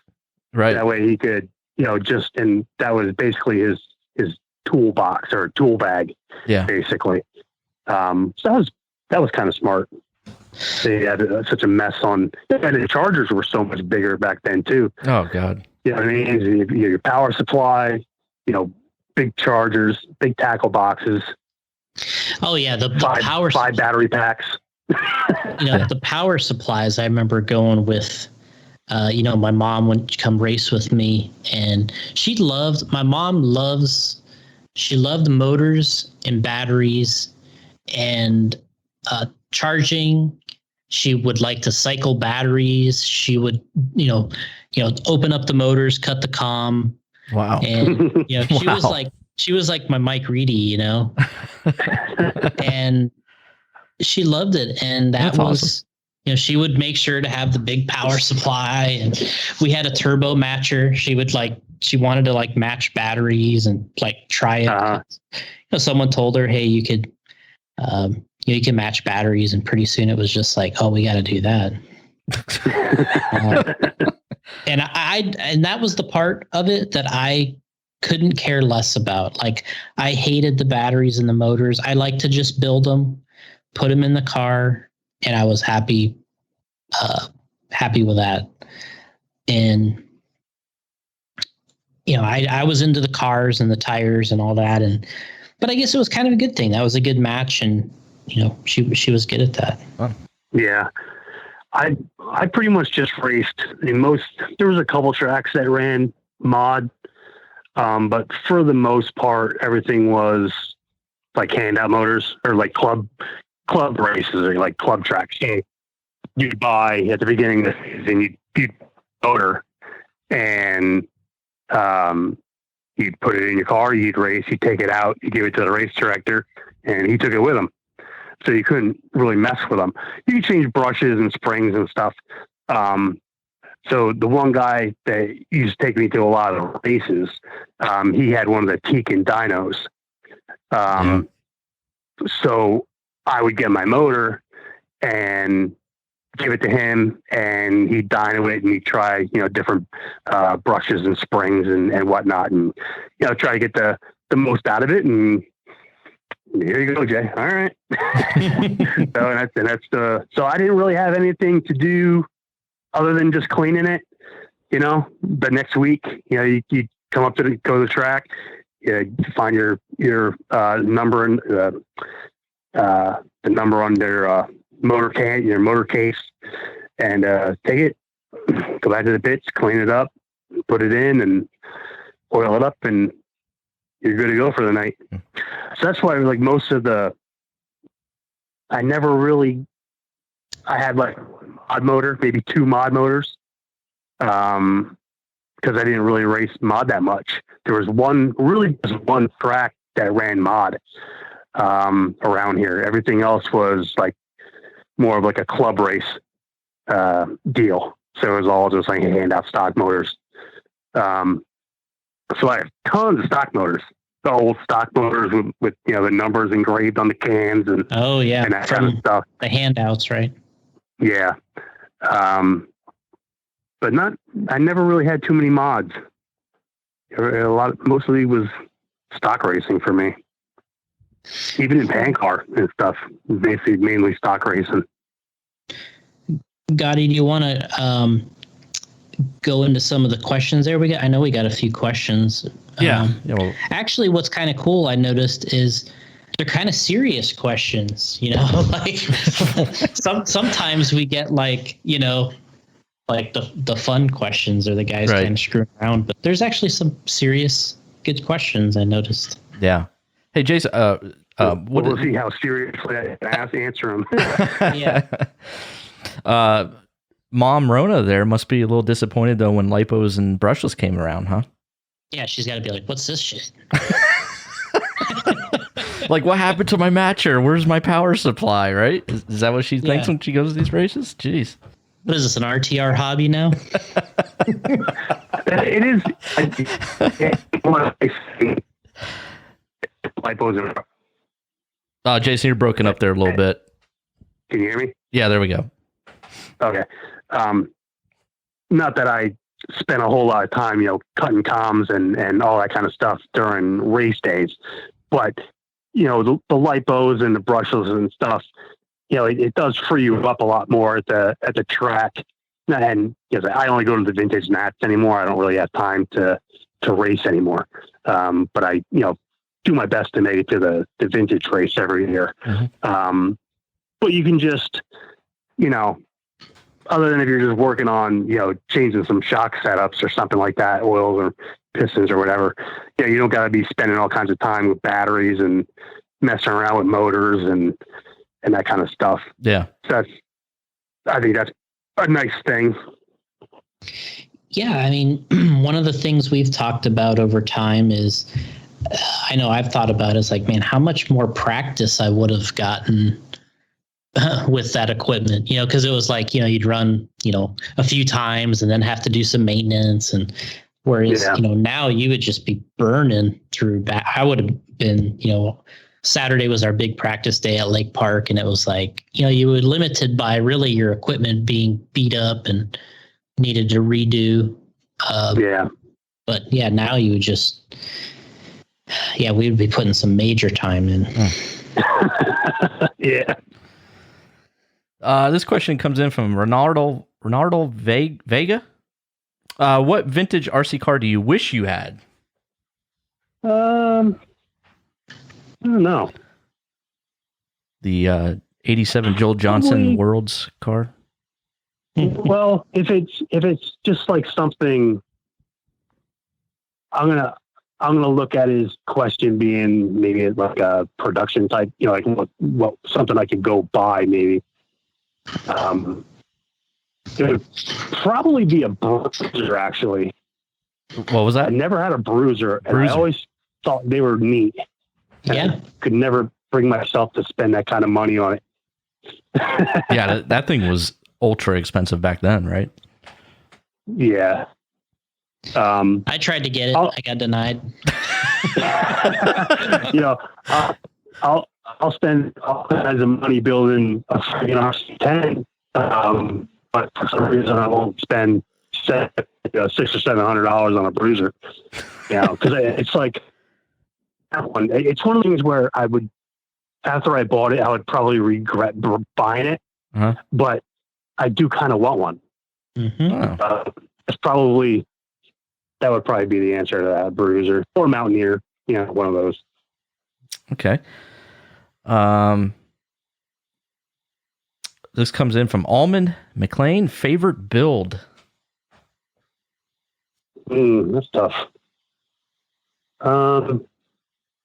I bought my two favorite from you. I would say probably Brad's Replica. I really like that one. Mm-hmm. And just because it is so exact to the original. Mm-hmm. So that was a good one. Brad actually has that. Brad bought that off me. So he has it in his, so he doesn't have to finish his own. I know. He was building, or when I sent my stuff out for Entice, and I sent his stuff with it. So I kind of thought we were both going to kind of have them being built at the same time. But I don't think Brad ever really, I think Brad said he got to the point of tearing his donor car down or something and getting the parts or something. But I was like, and he had it because I sent the car down to him because I told him once I had it all built, I wanted to, send it down to him so he could take a look at it. And he had it, almost a year. Hmm. I was like, he can stay down there. I don't, you know what I mean? I don't care. What am I going to do? It's just going to, you know, if it comes back here, it's just going to sit on the shelf or sit in the box, you know? And, so he had it sitting down there alongside the trophy and stuff, or his plaque. And then, you know, I was looking to do something else, real car wise. So I was trying to come up with some money. And I was like, hey, it's already at your house. Do you want to buy it? He's like, how much? So we, you know, worked out. And so I was like, all right, it was already there. So yeah, you're like, hey, I'll throw in the shipping. yeah. Wow. So you have that one. But I think for the ones I have, like I still have, I did, it's like a modernized replica, but I did a replica of the Satoshi Mizumi car from the 94, I think it's the 94 MRC win. And I ran it at 2017 vintage Nats, I think. It just turned out really cool. The paint on the body is just, it really resembles Directions car from the 93 Worlds, just different colors. But the chassis, anodized blue, some milling stuff like Joe did on the motor plate and stuff to match what he did. It just, the car looked, every time it's the cars that I always like stare at, you know, because it just looks awesome. So that's probably my favorite one that I've built, next to Brad's car. That one should be easy to find on 10 Talk. So that's a pretty decent build to right of that one. So we got Steve Richter. He's saying, what do you think is the most desirable vintage car right now? And did the pandemic make vintage prices increase?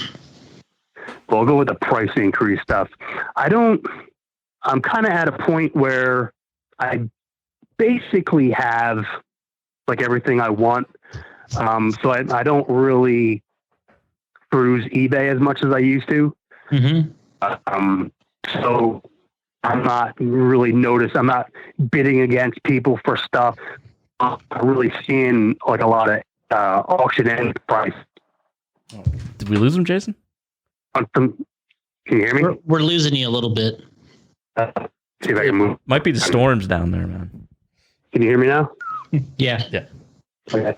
I would say prices on some stuff, or during the pandemic may have gone up because people got $1,200 from the government in a stimulus that they may not need. Mm-hmm. So they have no problem getting into bidding wars for stuff that they've been holding off buying. You see that during tax time too. People get their tax returns back and prices start getting crazy. Around Christmas time, prices get crazy because people are getting their bonus, Christmas bonus checks and that kind of stuff. So I would kind of lean towards people had some money coming to them or came into some money that they didn't have before. And, gave them the ability to spend more on some stuff they normally probably wouldn't have. The other one was what do I think the most desirable vintage RC is? Right now. Yeah. Right now. I don't really know. I mean, for me, I basically stay in the associated realm, the RC10 realm. But I mean, all the four-wheel drive MIP conversions, those are sought after stuff. Hide out and go for big bucks. Early Edinger stuff. RC10s. I probably don't have a great answer for that one. Mhm. But for an RC10 aspect, I would most likely go with your MIP conversions, that kind of stuff. I think this is a good question from Alman McLean. He's like, and I don't think Gotti, I know he did one from Alman, but oh no, never mind.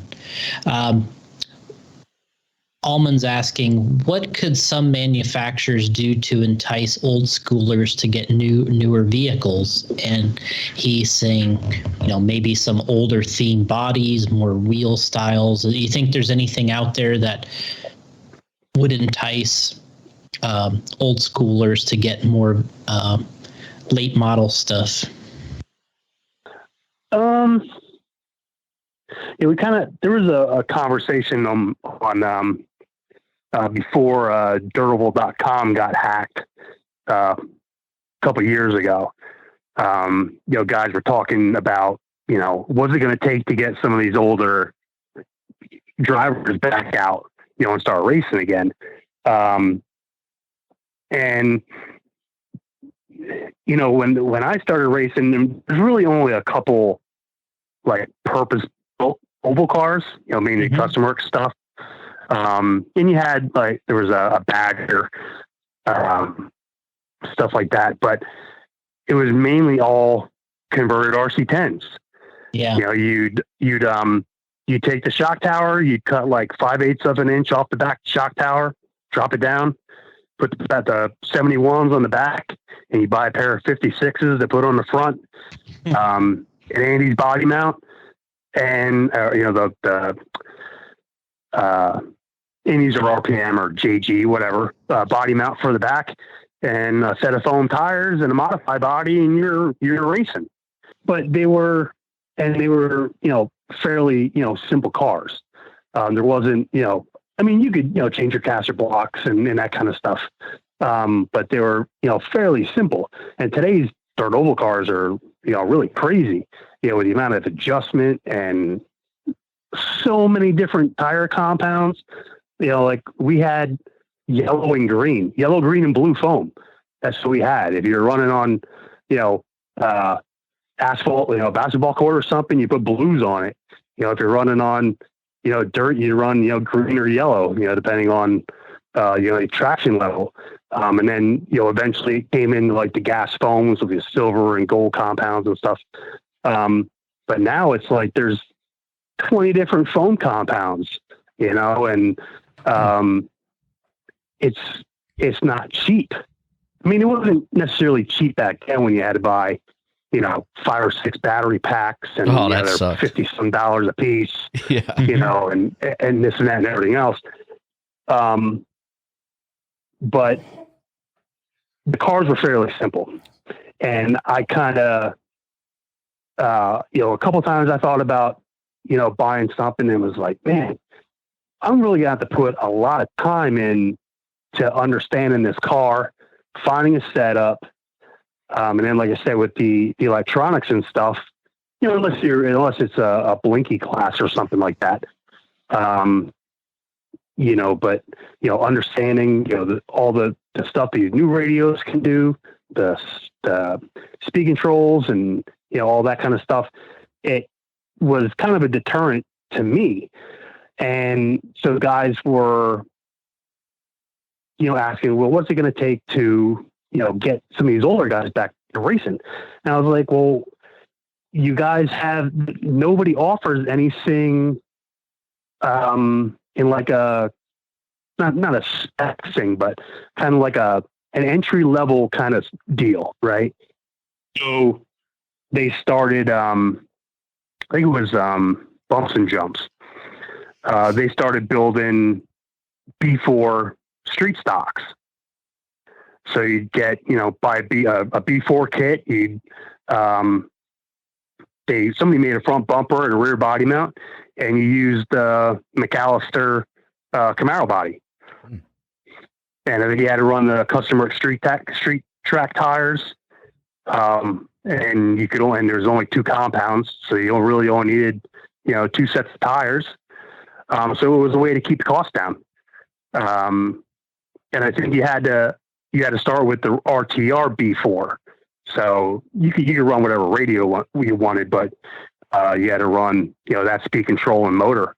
Had a fixed gearing. And so you really couldn't, mess around with the suspension a little bit. But I thought, well, that'd probably be, I could probably get into doing that, but I never did.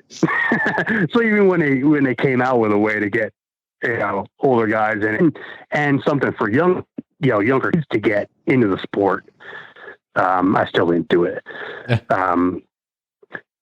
I just got too much other stuff going on to really, to do it.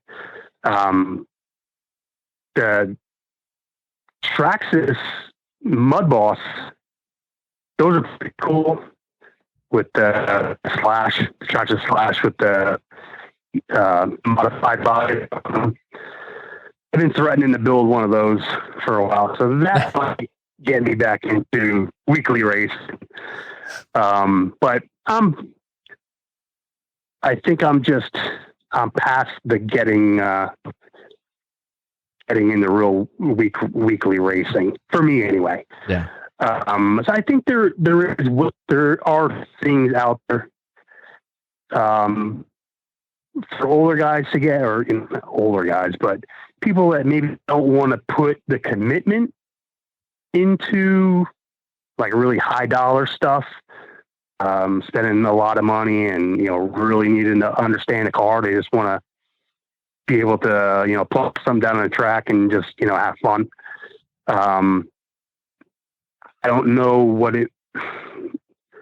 necessarily know what like someone like Associated would need to do. So to make somebody want to buy a B6.2 or something. I'm like, me personally, I can't stand the cab four looking bodies, but that's just me. And a lot of the old school guys are like that.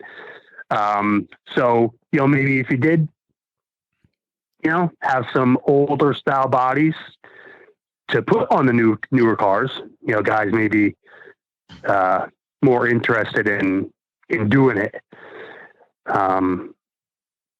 Everybody has their the reasons why they, don't get back into it, or, whatever, just, too busy, or, families and whatever else, money. Yeah. There's a lot of, like I said, the dirt old guys, they came up with a good thing, and I still didn't. I still didn't say, yeah, that's for me. And I still didn't do it. So probably not the best one to ask. So Chris Trudeau is asking about silver can 540s, yay or nay? Yeah. That'd be a no. Okay. I tell you, the only thing I thought about was with silver cans would be like at the Vintage Nationals, the classic class has a handout motor. It's Tamiya Sport Tune motors. Mm-hmm. I would say yay to a silver can. So, Eric didn't have to get a bunch of handout motors, and, it would lower the entry fee a little bit, because you're not having to buy a handout motor. Yeah. I think that would be the only time I'd be pro silver can. Because, everybody has a silver can laying around. You know what I mean? It's from something. But it's only $5 though. You know what I mean? The Sport 2 motor only ups the price $5 for the entry piece. So it's not a big deal. But that would be the only time I would say I would be pro silver can. So Chris is asking what was the longest build you've ever been working on, but we talked about the one that you said 6 or 7 years. Is there any others that you got longer? Oh yeah, like most of them. Okay. Well, fair enough. We'll figure it this way. I would say that Masonic one that I started in 2006, that one's still not done. So, that's 14 years and that one's still not done. Not only is the build vintage, but the restoration is vintage. Yeah. I just, my problem is I have too many going on at once, because like if you find something on a certain part on eBay or on one of the forums or even on Facebook nowadays, you find something and it's like you get it for a good price. Like my problem would be I would find a bumper. Oh, I got to build a car around this. So I gotta build a car to put this bumper on, which is dumb. But that's how I do it. But I would always have a bunch of cars started. That way I wouldn't, I would always be able to work on something, especially in, I don't say the early days, but when around the time the forum started. So, mid-2000s, you couldn't, there was still a lot of stuff available from Associated. You could buy, right from Associated, but if you were into getting a lot of like aftermarket stuff, indie stuff or RPM stuff or, Rayborn, whatever, you had to wait until that stuff came around on eBay or whatever. Mm-hmm. And sometimes you got outbid. Well, if you waited 6 months for this thing to come around and then you lost, well, now you got, you could be waiting around another 6 months, for that part to come around again. So I always had other ones. So I always had something to work on. So that's really the biggest reason why my stuff takes so long to get built. Because some guys will just say, I'm building this car, and they'll spend whatever it costs on a certain part just so that they can continue the build. Well, I wasn't like that. I always looked at it like, that'll come around again. Yeah. And it'll come around cheaper, and that's when I'll buy it. So that's the biggest reason why my stuff takes so long. And then sometimes I just kind of lose interest in it and end up selling it off. Or if I want to chat, if I find something else or a different way I want to do it, I may sell some of the stuff off of it that I don't need anymore, or trade it for, other parts that I do need to, make it the way I want it now. But yeah, but to answer his question, 14 years is probably the longest. And I'm not done. Fair enough. So we got Tim. How do we pronounce his last name, Gotti? Tim Merzine. There you go. Mm-hmm. And if that's not how it's pronounced, that's the way we are going to pronounce it. I'm not totally. I'm trying to picture what his last name looks like. Murzyn. Yeah. Merzin. Mm-hmm. Sorry, Tim, if we're butchering your name. Yeah. I'm terrible with names, so. So he's asking, what products do you think the vintage community would benefit from? Is there something that, that people that isn't really out there or that could be out there?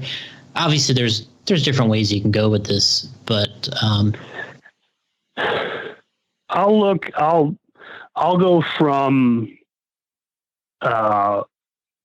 mainly a maintenance standpoint. Mm-hmm. For the longest time, you could buy your normal maintenance kind of shock rebuild kits. And I'm just going from an Associated perspective on this. Yeah. For the longest time, you should be able to just go to A main, whatever, right to a Associated site and buy, shock shafts and diff parts, out drives, shock rebuild kits, your kind of maintenance stuff. And like all of a sudden, like late last year, even middle of last year, maybe, even with the re-release being fairly, not super old, but just like all this stuff is gone. And I think I even, mentioned something to you about, I kind of think, it could kind of hurt the vintage market in a way. Because I noticed when the re-releases came out, there was a lot of kind of new guys, kind of came into it because now they could just, get a brand new RC10 kit. And, they didn't have to go through all the, folks trying to find some nice one on eBay or, hunting for, a lot of plastic stuff or old white stuff or whatever.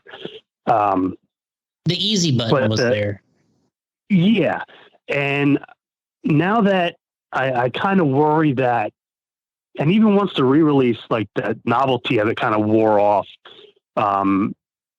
you kind of saw like the guys that showed up for it, they kind of went away. Some of them stuck around, but most of them kind of went away.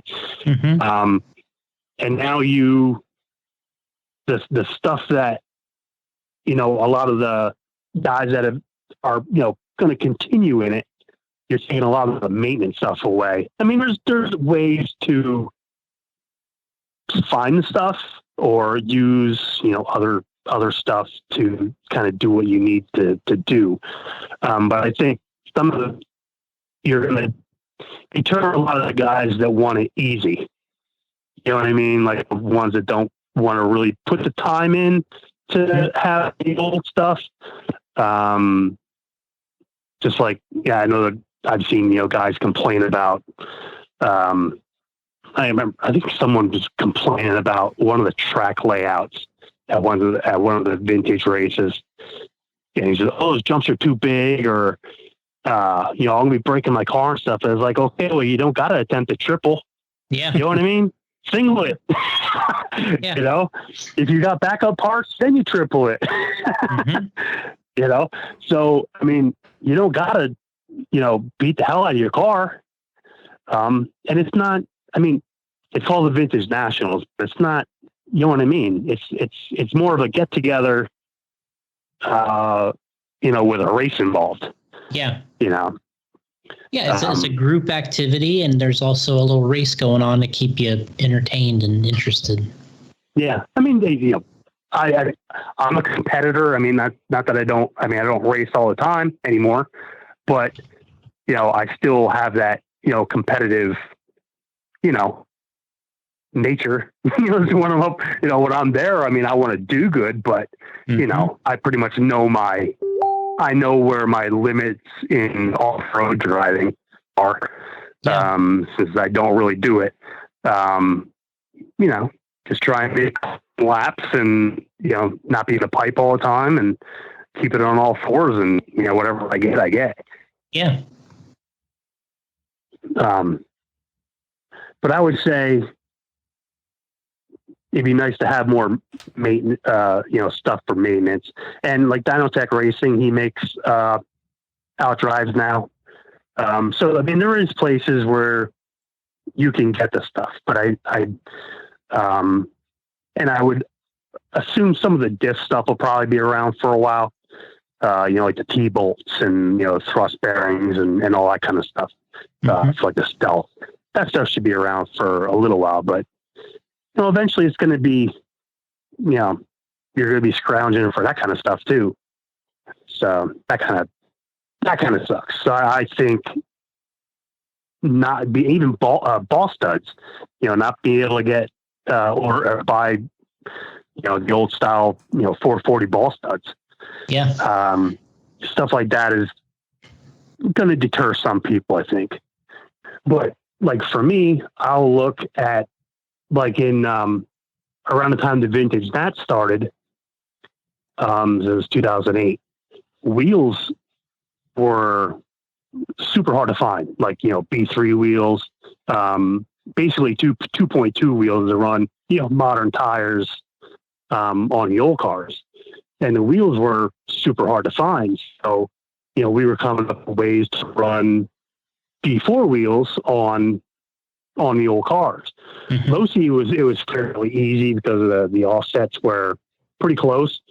So you could basically just take a set of B4 wheels, throw them on a low C. Not so much of the 5-link because they would rub the trailing links on the side a little bit. But low C cars was fairly easy. RC10s, you had to be a little bit, play around with them a little bit more. But even real cars, like I'm into like the pro touring stuff, so you take an old car and put all kind of modern, drivetrain, suspension, big brakes, all that kind of stuff. So, I kind of look at what you can do with the old cars now is kind of like pro touring, so you put big bore on them. You run, the B6 ball studs and ball cups, just use whatever new you can, on your old stuff. And there's ways around it if you're creative enough. But some guys don't like being creative. They just want to order what they know fits, and that's the end of it. Mm-hmm. But I like thinking outside the box on some stuff, like a lot of other guys. All right. So, do you got, let's see here. What's your favorite brushed motor? That's probably a hard one too, because like mostly everything I race was, handout motors. Usually a Trinity. So it was like slot machine 2s, Capri machines, those. Later, like in the late 90s, I guess, when the rebuildable stock motors came out. Okay. Then they stopped, a couple of tracks stopped using handout motors. And a lot of guys were using the Paradox motor. And I think right when the Reedy MVP came out, I bought one of those. And I thought that was pretty good. That was a pretty good stock motor. Okay. So from something that I bought, and not just kind of had to use, that was a pretty good motor. It seemed a little more, not that I'm I'm not a motor guru or nothing, but it just seemed like it had a little more torquey than the Paradox was. And it kind of worked good since, I was mainly running, short tracks and stuff like that. Old stuff, mods, like little mods, a hobby shop that I hung out at and eventually worked at for a short time before they closed. They had a thing with Lightspeed, I guess. So Lightspeed was like the only mod motors they had in there. And they'd only keep a couple of them because you didn't really run mod too much around here. But I had a Lightspeed mod. So I had to go Lightspeed for a mod and the MVP for the brush motor. Although you can't count out the Trinity Monster horsepower stock motor. Mm-hmm. That was I think everybody had one of those. Gotti did a lot of work at Trinity, so he was familiar, got to name some of these products. So Paradox and Midnight. My favorite was the Midnight. That was my favorite. Before I even knew Gotti, I thought that was my favorite, the Midnight. Yeah, Midnight. Yeah. Midnight was all my doing. At least, the name at least. Yeah. Yeah. That's good. See any other questions there, Gotti? I got my final one. But we'll get to the rest of them first. Well, we got one from David, and I'm not even going to try and pronounce your last name, David. If you can go back in time, what year are you going back to and why? Oh, that's good. Probably 93, I'd say. Probably 93, maybe 94, 93, 94, something around there. I'm with you. Okay. Just on a racing, for how I was doing racing. And the amount I was racing like 4 nights a week at all different tracks. You're like, I just want my schedule back. I mean, I those days were great, hanging out at the hobby shop and stuff. And, especially during the summertime when school was out, the hobby shop opened up at 11 or something. So my mom or dad would take me down there and I'd hang out down there all day. That's what I would do. And the track was right up the street. Mm-hmm. One track was right up the street. And so the store would close and we'd go up racing. They raced, it was Hillside. So they raced Thursdays. There was another place in Palmerton. It was High Banks. They raced Mondays. Trains Lanes raced Saturday, I think. There was another place I went to. I can't think of what it was. But yeah, I was running like 4 nights a week. That was great. Wow. So, and I was doing good too. So it wasn't like I was, that always helps. Running like shit. So, when you're running good everywhere, not just at like one track. It's like you pretty much know when you show up there, you're going to make the A, and back then there was, deep fields too. You know what I mean? Even on a Wednesday or Thursday night club race, you'd have, 5 or 6 full heats of cars. So yeah, I'd say, 93, 94, but those are probably my best years. Mine too. Those were great. Until the kid came along. Damn kid. Oh man. I was on my way to greatness. Man. Yeah, well. What were you thinking? Anyway. No, I don't think I was thinking. But I love him. He's a good kid. Good. So we're ready for my final. Yeah, you got the big one there? Yeah, this is just my question. So oh, okay. I've had this, I was just kind of, that's not really a pitch, but like, sort of like I have this vision of an RC car that essentially is a modern car in performance, but the styling looks like a RC10. So it's got the white plastics. The design of the parts and the components has more of a retro-ish feel to it. But everything is high end, but it is a performance top of the line car, but it just takes on that. It has that look. So I guess it would be kind of like, and I was just thinking of this off the top of my head. It would be more like, like there's a Camaro, right, from the 60s or something. And then they have a Camaro today and they borrow some, things here and there, but would almost be taking it a little bit of a step further than that. And it would even more resemble, an RC10. I just always wondered what people would think if they saw that. Like I've had dreams and stuff where I've had dreams where I see this car, like I see this car in my dreams and I'm just like, dude, this is the most badass thing I've ever seen, because it's a modern car, but it looks like an RC10. So RC10 Classic?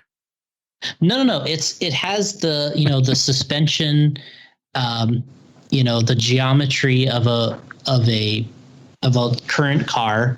It has the components are in the same positions as a modern car, but just the style of it and the chassis and the coloring and the way parts are designed just look like an RC10. And then, obviously to top it off, the body's got to have that very similar look from those days. but with a little bit of a twist, of course. You gotta. There's probably a little bit of modernization. I don't know. I just thought it was kind of thought. Every once in a while, I have these dreams of this car, and I always wake up thinking like, oh, this would be like the most badass car because it just mixes the two worlds of what I would think that a great car would look like. And I don't know, I guess I just thought, hypothetically, what would you think if you saw something like that? Or maybe in the vintage community, would that be something people would kind of jump at, or would it be just too weird? I don't know. Don't be afraid to say it. Too weird. He's like, it sucks. No, because I mean, you look at, it's kind of like where I'm going, like the pro touring stuff in real cars. Mm-hmm. You're using, modern components under, you're using, whatever, any kind of component, LS motors and whatever else, in a 69 Camaro body. So it's basically the same thing, but you're still trying to keep the 69 Camaro look like a 69 Camaro. Yeah. But it's, lower, has bigger wheels, bigger brakes, and, the whole nine. There is a lot of guys that, maybe not a lot of guys, but like Nicky, or him and Jake, designed the Knicks cars, the stealth cars and that kind of stuff. He does a lot of stuff with, making longer arms that still look like RC10 arms, but, and like designing hub carriers where it has like the bigger, it's hard for me to say because I haven't held a new RC car in, you know what I mean? I don't even know, like up close, I had idea what a B6 looks like. But I think like they have like a big outer bearing compared to the inner bearing or something like that, in the rear hubs and stuff. So like he has hubs designed like that. Run and the arms are a certain length, so you can run like a B6.1 or B6.2 CVA with the modern wheels and stuff, in your RC10.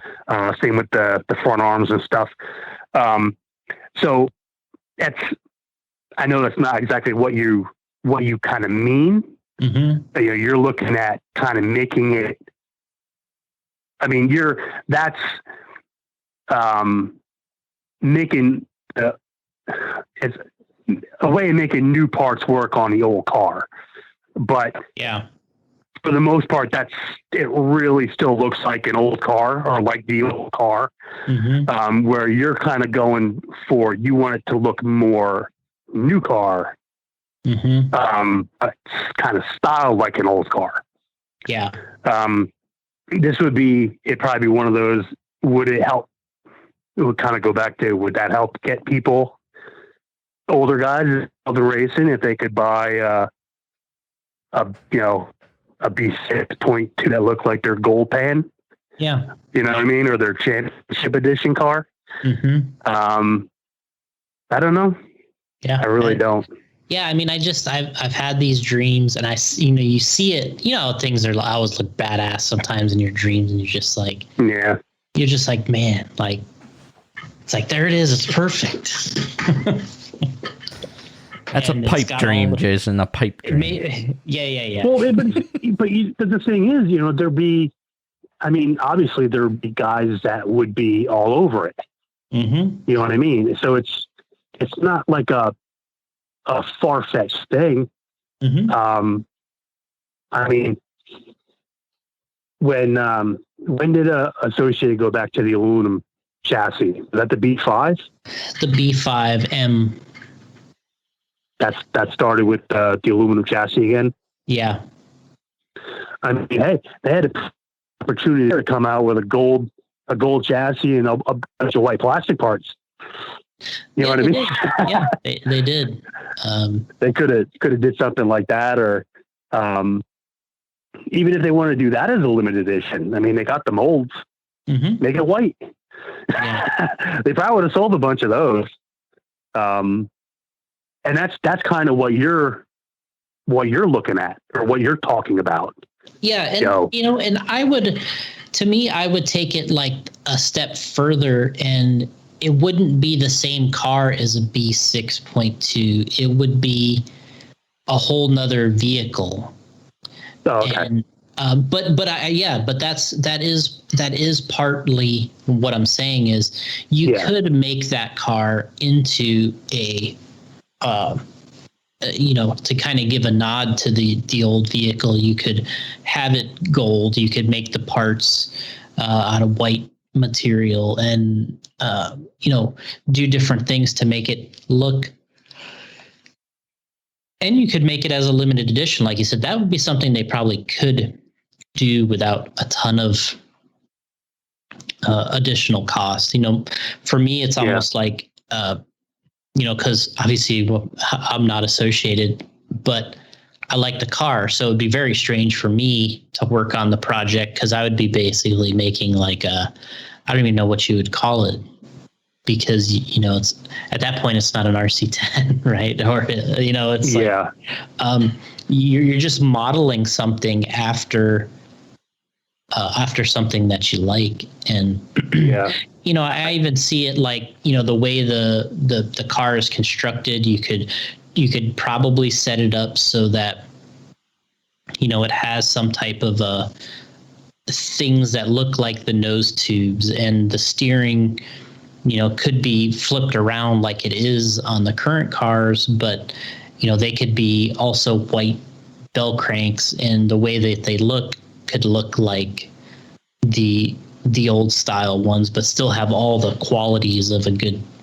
part from these days. So, that's the kind of stuff that I think about, and the way that the batteries are held in the car, the chassis. Now we have a flat chassis with side rails that are plastic. But you could make it so that it looked like a mini gold tub, in a way, incorporating the side rails as part of the way the chassis looks. So this thing that I'm envisioning is, I just kind of always wondered what the response would be to something kind of out there in that field. Yeah, it's one of those. It's a shot in the dark. It's kind of one of those things where you just kind of, throw the idea up on a wall, see if it sticks. It would be a lot of money to invest for it to not go over well. That would be fun, right? First comment on Facebook. Well, that's dumb. So that's it'd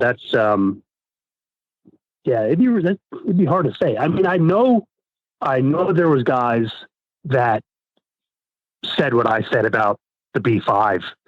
They went back to aluminum chassis. They should have made the parts white. They made the chassis gold. You know what I mean? To pay a little, tribute back to the old car. And really, Associated would almost have to do it to really call it an RZ10. Yeah. You know what I mean? It's like anything.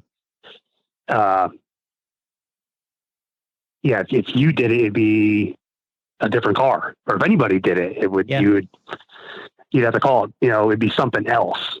You couldn't really, even if it looked like an RC10, you couldn't call it an RC10.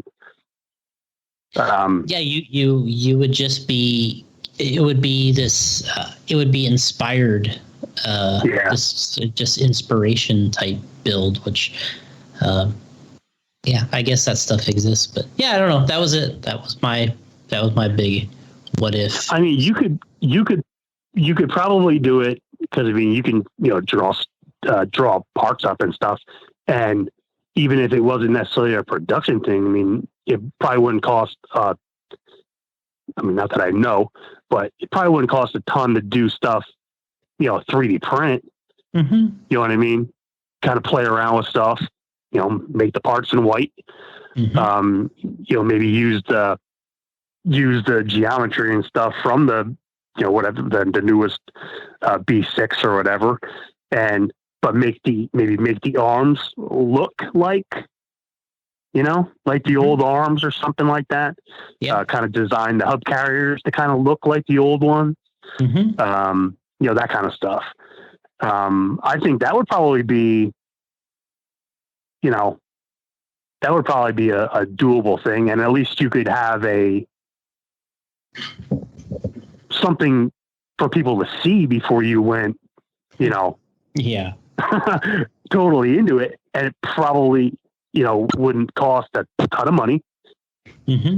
Well, if this, and you'd have something cool sitting around, even if it didn't go anywhere. You know what I mean? You'd have, something, Yeah, I mean, if this COVID stuff lasts much longer where there's no RC races, then maybe I'll have that much more time to work on my dream car, I will call it. Yeah. Well, he has to work on my 87 Ultima first. Oh, sorry. No. I think that's it. I think we're good. What's that, Jess? You could do that for me? No Ultimas. What? Yeah. No Ultimas. You can't do an Ultima for me? What's wrong with that? I have the Joel Johnson 87 one. You need a Trinity graphite chassis. Yeah. There's been a couple of those. There's been a couple good ones of those done. Replicas.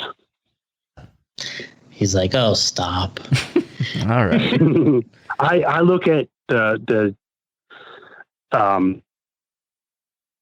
of my buddies, Jay, me and him always, bust each other's balls and stuff. And he was always building Kyosho stuff. And I'd be like, why don't you build some RC10 shit? And I tell him, he won't build any RC10 stuff because he doesn't have any American tools or, SAE tools. Everything he has is metric and, that kind of crap. So we were doing this for years. We still do this today. So I used to say, all Kyosho stuff is junk and, this and that, everything else, just to dig at people, playfully. But he ended up sending me an Ultima. I said, you send me an Ultima and then maybe you'll build an RC10. You know what I mean? Right. So he sent me one and I have it. But I put a B2 trans in it because the trans is junk. Kind of like the rest of the car, but, right. 240 stealth in it. I put a Custom Works, Enforcer, Intimidator rack and pinion rack in it. Andy's arms on the front. Yokomo 870. I think to the front unis. It worked. The 240 stealth, the outdrives are closer together than the outdrives in the Kyosho trans. So I needed to come up with a longer universal or dog bone or whatever. And just so happened, and then the bearings are metric, which are 5mm or whatever, in the hub carriers. So I had a pair of front. Actually, I think they were the same front and rear. A pair of 870C, Yokomo 870C universals, and a pair of the front 870C wheel hubs. And it works perfect on this Kyosho. So I was just waiting for the Yokomo wheels are super hard to find in 2.2s with a deep offset. But GC Racing in the UK, they started reproducing the deep offset Yokomo wheels.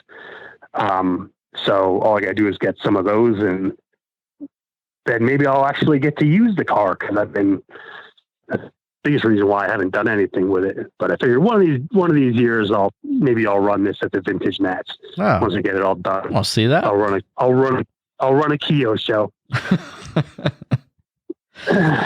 Well, 87 world champ. That's all I gotta say. Yeah, had to beat an RC10 in there. Had to beat one. Yeah. I would go, oh yeah, but it was highly modified except for the guy that if you go back and listen to that interview by Joel Johnson, he said everything was stock except the chassis.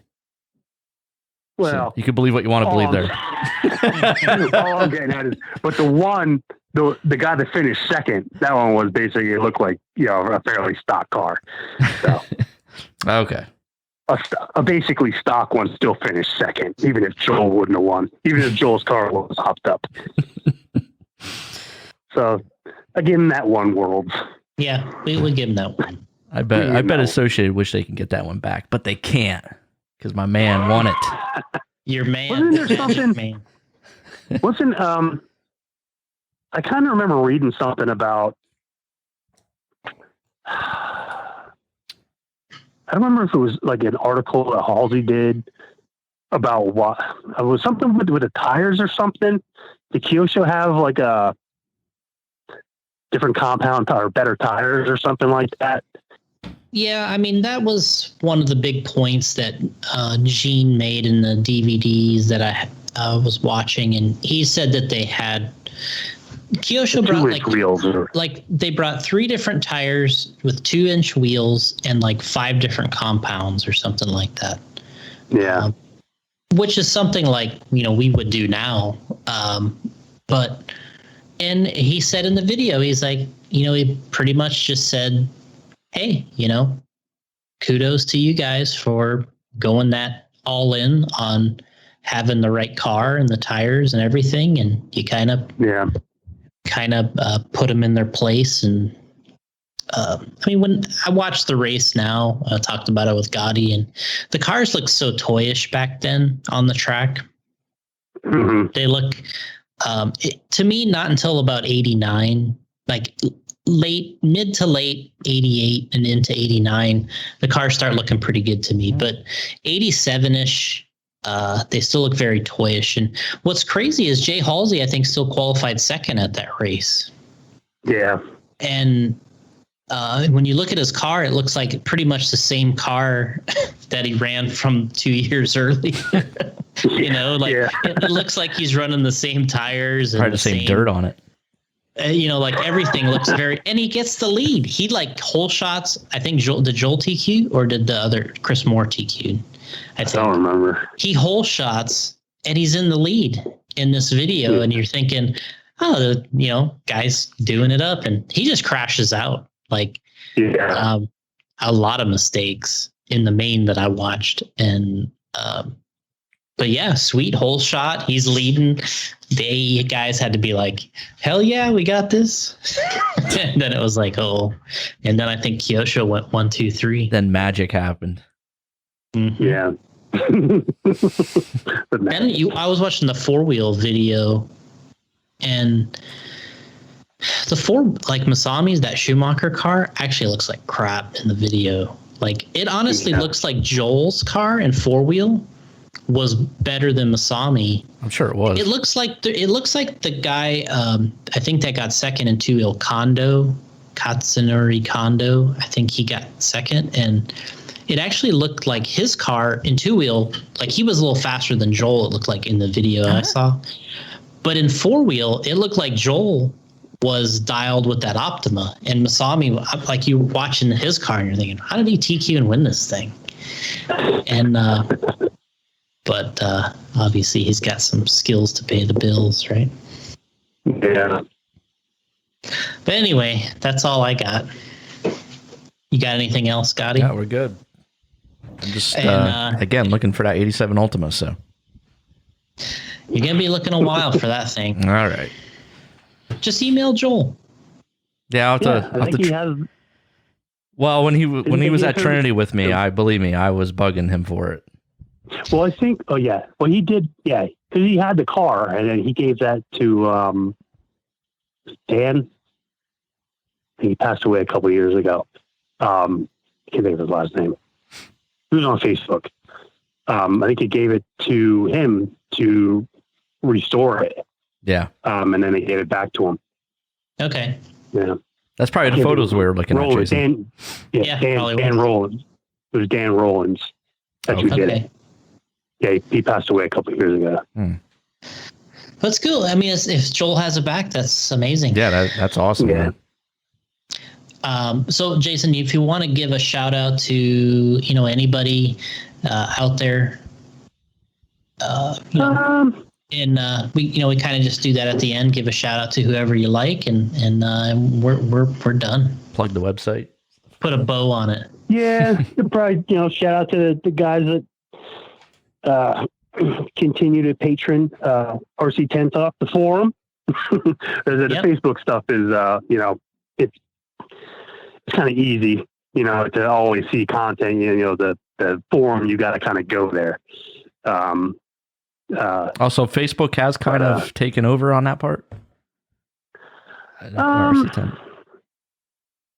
I think what it is like, it comes back to the ease of Facebook, where you can sign up to the group, and it's like automatically going to come up, because everybody goes on Facebook multiple times a day. Yeah. So as you're scrolling, anything that's new on 10 Talk is going to come up. You know what I mean? Yeah. Any new post on RC 10 Talk is going to come up in your feed, where if you want to go on the forum, you got to go log into the forum, and spend your time over there. So I think it's just easy. Well, we were talking about this earlier, though, when we felt like the forums were a little bit more organized, though, and easier to follow. Oh, they definitely are. Yeah. But a lot of people don't, I don't know. They just, years ago, everything was, build threads. Everybody would really, start from nothing and really, show pictures of, either tear a car down, clean the parts up, or, whatever, till it was completely built. And, some of them can stretch out to, 9-10 pages long, because then you would have interaction with guys, the guys would, post pictures of what they're, and then guys would comment on it, or, give some suggestions or opinions or whatever. So I think that's probably the biggest thing I miss about it. Mm-hmm. You don't have that, a lot of interaction on forum. But I mean, you do get, interaction on Facebook, but it's like only for like a day. Yeah. You know what I mean? So like if I post a picture of something in building, I'll get comments or people liking the pictures or whatever for like a day. Right. And then it's gone, and you know what I mean? You don't see it anymore. And the chances of somebody finding it later, yeah, is a little less. But yeah, it's just, the forum's just nice because everything can be organized. There's a place for everything for the most part. And yeah, but all the guys that, sign up on the Facebook one and take part, post stuff, and thank those guys and keep it going. And I'll plug the vintage Nats this year. They changed the dates, and I don't remember. It's like the last week of October. Oh, okay. Up in RC Excitement in Massachusetts. Mm-hmm. We get some new guys up there. That'd be nice. Some more guys up there. That'd be nice. Get some deeper fields. Yeah, that'd be good. Have some fun. Run the old stuff.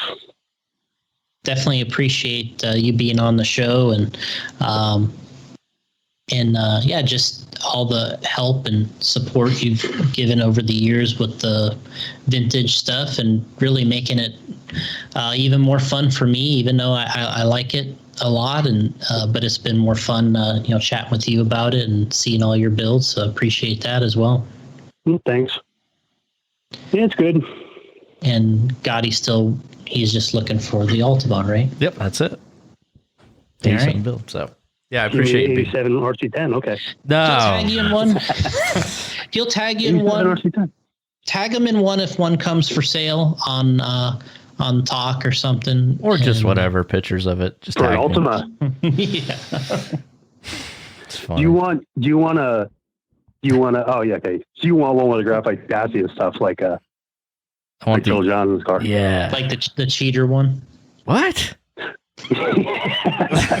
Well, do you want an actual? Are you trying to build an actual Joel Johnson replica? Yeah, that's what I want. I don't want the Ultima. I want the Joel Johnson edition. Okay. Yeah. So let's say you could get like one of the Ultimas with the fiberglass chassis or something that looks cooler because it's more RC10ish. I want the Joel Johnson edition with the paint job and everything. That'd be so awesome. You can get one of those kit ones with the ladder frame. You can pick one up on eBay for $25 or $30 or something used. One of those beaters. That is a hard chassis to find though. Okay. They don't. Is it? They don't come up too often. Wonder how hard it is to find that Trinity the Joel graphite Johnson chassis. one. Oh, that's what I'm talking about. Oh, okay, all right. That one's a little tougher. And Probably had them at the damn factory. I could have grabbed one. Yeah. God damn. Who knows? There could be one, a box of them tucked away somewhere there. And there probably was. just like the Tekin. The Tekin had that mid-motor active link chassis conversion for the RC10 back in like 94. And when the new people bought Tekin or took over Tekin in like 2007, they found a box of those chassis kits for the buggy and the truck. Wow. And they're blowing them out for like $30. Now you're lucky if you could touch one of them on eBay for like $200. They're thinking, man, what were we doing? Yeah. That's unreal. I bought like 4 of them. Wow. Yeah. Man. So you never know. I mean, you go over to Trinity and there could be a pallet of them things. Yeah.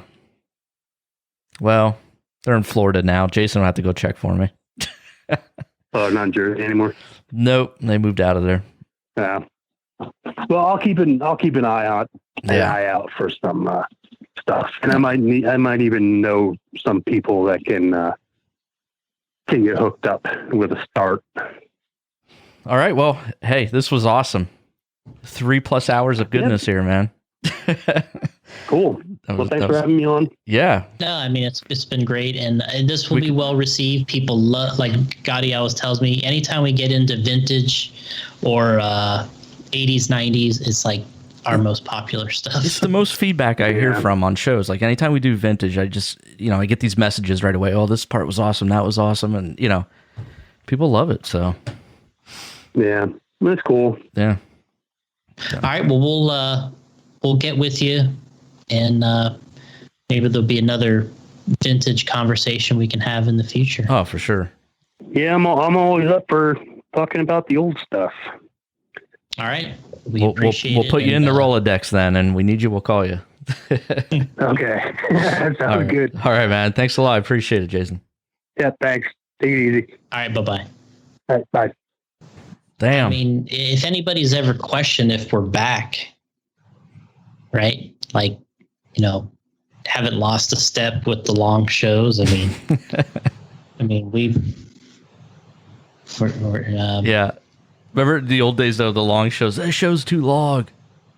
Show's too long. Yeah. I'm like, what do you mean too long? Like if a podcast is 3-4 hours long, I just pause the thing, come back to it later on. That's the beauty of podcasting. Yeah, you just listen to it. You don't have to listen to it all in one shot. I never understood where you could fast forward it. Or some of our listeners, they put us on a little bit faster speed. We sound like chipmunks. And they go through it. But yeah, that was awesome, man. Good stuff. Absolutely. All right, that's episode 211. I hope you guys enjoy it. Send us some feedback on it, what you guys thought about it. And I got some more people lined up for upcoming weeks, so I got some different ideas and a little bit different angle on a couple new ones. So should be fun. All right, we'll catch you next week for 212. See ya. Yes, you put it succinctly. Suck what? Succinctly, it means perfectly. Oh, yeah. Man, I do that.